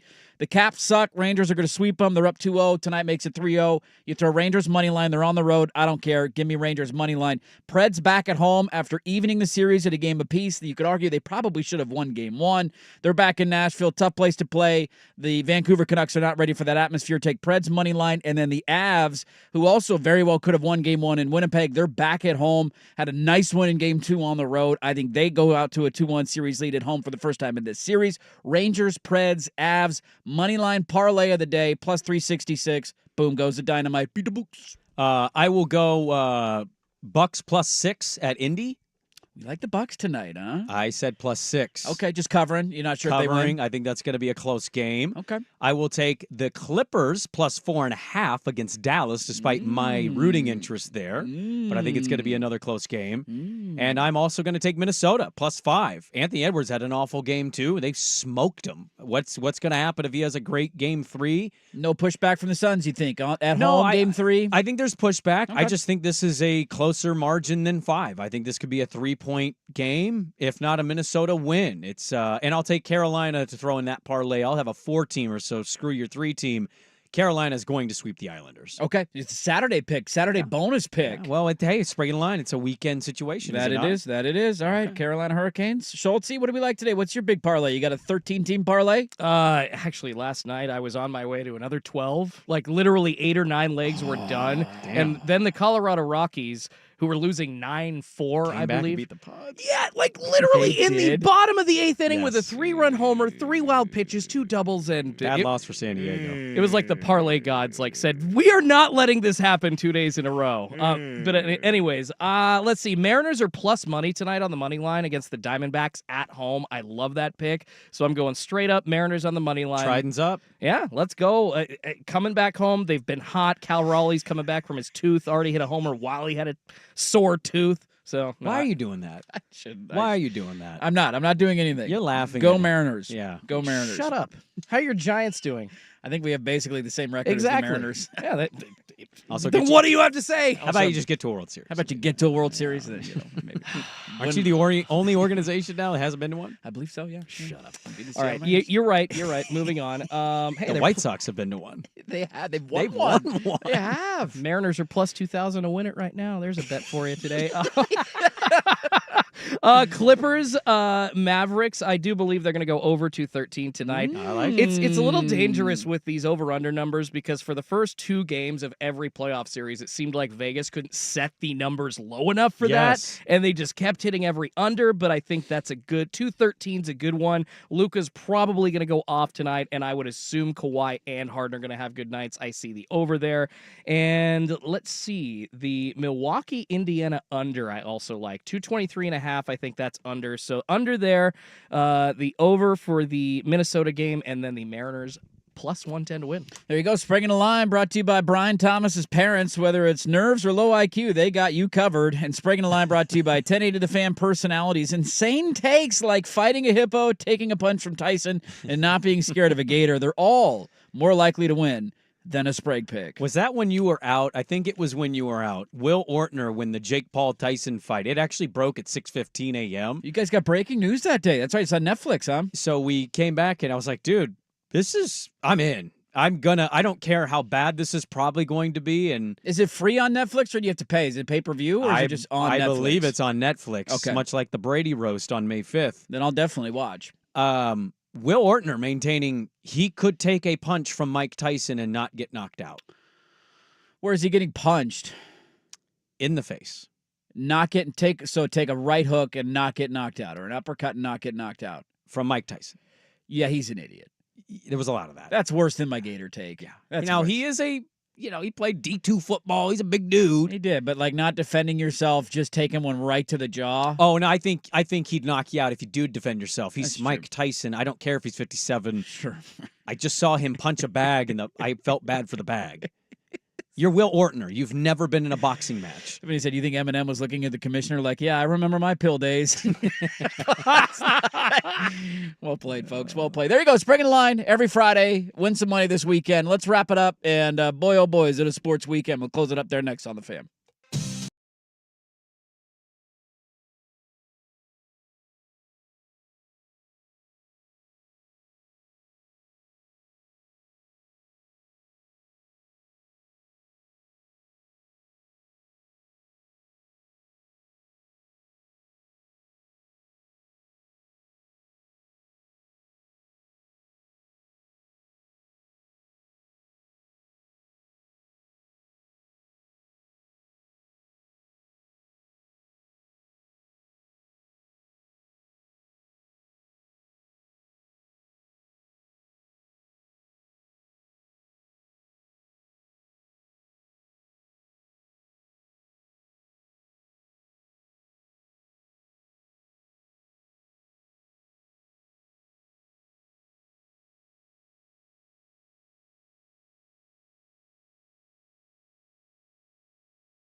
There you go, fist pumping your way into the weekend every single Friday. What a show. I'm overwhelmed. I'm spent. I need a cigarette. There's a lot to get to, a lot to unpack. We didn't even get to half the stuff, man. Half the stuff from the draft. Well, the sports weekend's going to be interesting, too, to see how the rest of this shakes out. But there's no doubt the Conference of Champions went out. The Conference of Champions. We did. The only conference with more draft picks than us was the SEC. The SEC. SEC had 12. We had, 9? How many did we get in the first round? What was the final count? 8 in the first round? If you count Jaden Daniels, it's 9.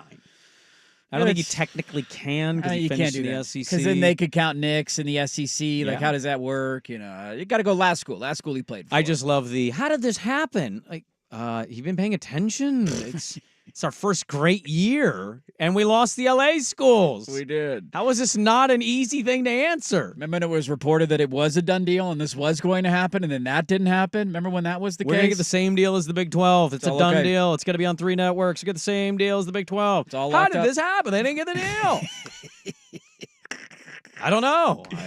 I also love the take. Sorry to go side of the mountain here in the final segment. The Blazer Kraken thing drove some buzz yesterday. Yeah, you got on Twitter and you just crapped all over Jody Allen. I just love this narrative that Jody Allen is spending money when she could literally buy out of the last year of the Root deal and do what's best for the fans right now. The Blazers had a 60% decrease in viewership this year. I believe the second or third largest drop in viewership. 60% decrease. Do you care at all about what's good for your fans? Are you spending money? Do you care as an owner? If so, then buy out of the last year of the deal. Put them on Coin. Put them on Fox Sports. Wherever the hell you want to put them. I don't get it. All the detractors to that said, well, they're still getting people to show up to the arena for like $5 tickets. That makes no sense. What else is going on in Portland? Nothing. It's a concert at the Schnitz or at the Moda when the Blazers aren't playing, or the Blazers. Sorry, I sat 8 rows from the court for $40 this year. It was awesome. That's a good deal, dude. You got to take advantage of those tanking years. They're going to be even worse next year, so the tickets will be even cheaper, baby. Well, I think that's the other side of the coin is like, I don't know. It's you thought this year was bad. Maybe doing something now to reinvigorate the fan base would be a good idea. But I'm told she spends money, but we're not going to spend money on getting out of that deal. The Kraken had another year on their Root deal too, by the way. So. Where is the money that we're hearing about being spent? Spending money everywhere. Jeremy man. Grant, got $160 million. Okay, that's where we're flushing our money down the toilet now, huh? Look, they're building a thing. They clearly are taking the tank route. I think if you're using the fan, like, hey, what are they doing for the fans? Well, not a whole lot because they're going to lose a lot of games. Not a whole lot, Bob. Hey, Duck Spring Game is tomorrow. I'm irrationally excited about it. Don't make fun of me, but I'm not. It's my nephew's birthday, so we're going to be out kind of running around during the day. DVR it, diving in. You're not going to be in Eugene? Not going to be in Eugene. Why aren't we putting you and Schulte in Eugene? Live on the pregame Duck Spring Game. I'm sure Dusty will be down there. He's doing all the Duck stuff this year, so I'm sure he'll be down there for it. He's the sideline guy. He's big sideline wig now, man. He's going to take Jerry Allen's job. He's moving up in the world. What happened to Joey Mack? Nobody's seen him in months. Dusty murdered him months ago. What? That's wild. So Oregon Spring Game tomorrow will be right here on the Fan. I'm excited to watch it. We'll talk about that a little bit. And again, a reminder for those who are on the YouTube, or if you subscribe to the YouTube, we had a little YouTube overtime yesterday with Ryan Clark of the Oregonian. Yes. Who covers Oregon. And so we just went about a half hour, some spring game nuggets, some just state of the program, landing year 3. Good fun conversation. And so you can go catch that at our YouTube page, 1080thefan.com, or excuse me, youtube.com/1080thefan. NBA playoffs continue tonight. Stanley Cup playoffs continue tonight. NFL draft is this weekend. I'm a little overwhelmed, Bob. I'm a little overwhelmed right now, but it's a good thing. I'm happy to be overwhelmed. Yeah, I take overwhelmed. We're pretty close to the, what do you have? Baseball. The underwhelming season. Just baseball. Let's talk about the Olympics, huh? What do you think of that 200-meter swim? Makes you feel better. I had a guy in Seattle offer to be our Olympic hit guy. Oh, we got an Olympic hit guy. But they're in Paris, so I don't know how the time difference works for our show with that person. Common's the one, or at least one of like 4, doing the ads for the Paris Olympics right now. Not a fan. Also, let me say this. I shouldn't be saying this at the final couple seconds. Hey, Team USA women's hoops. Everybody wants to watch Caitlin Clark. Why don't you shove her season's her tryout? No, put her on the team. They're not putting her on the team. She's not like a done deal solidified, and the noise was that her season is kind of like the beginning try. And I'm just like, it's just put her on the team. Why don't we do the Christian Laettner thing anymore? Why don't we do that with Cooper Flagg? Like, let a young guy go run around on the team, get a couple of minutes when we're beating Bosnia by 800 points. Like, be opposed. Future Blazer, Cooper Flagg, capture the flag. There you go. Good little show. If you missed it, go check the podcast, 1080thefan.com, at Dirt and Sprague, and at 1080thefan on Twitter. Make sure you subscribe to the YouTube page, everybody. Thanks for watching. Like the video before it shuts down here in a matter of moments. Have a great weekend. We'll talk to you Monday at 6 a.m. Colin is next, listening to 1080 The Fan. More NBA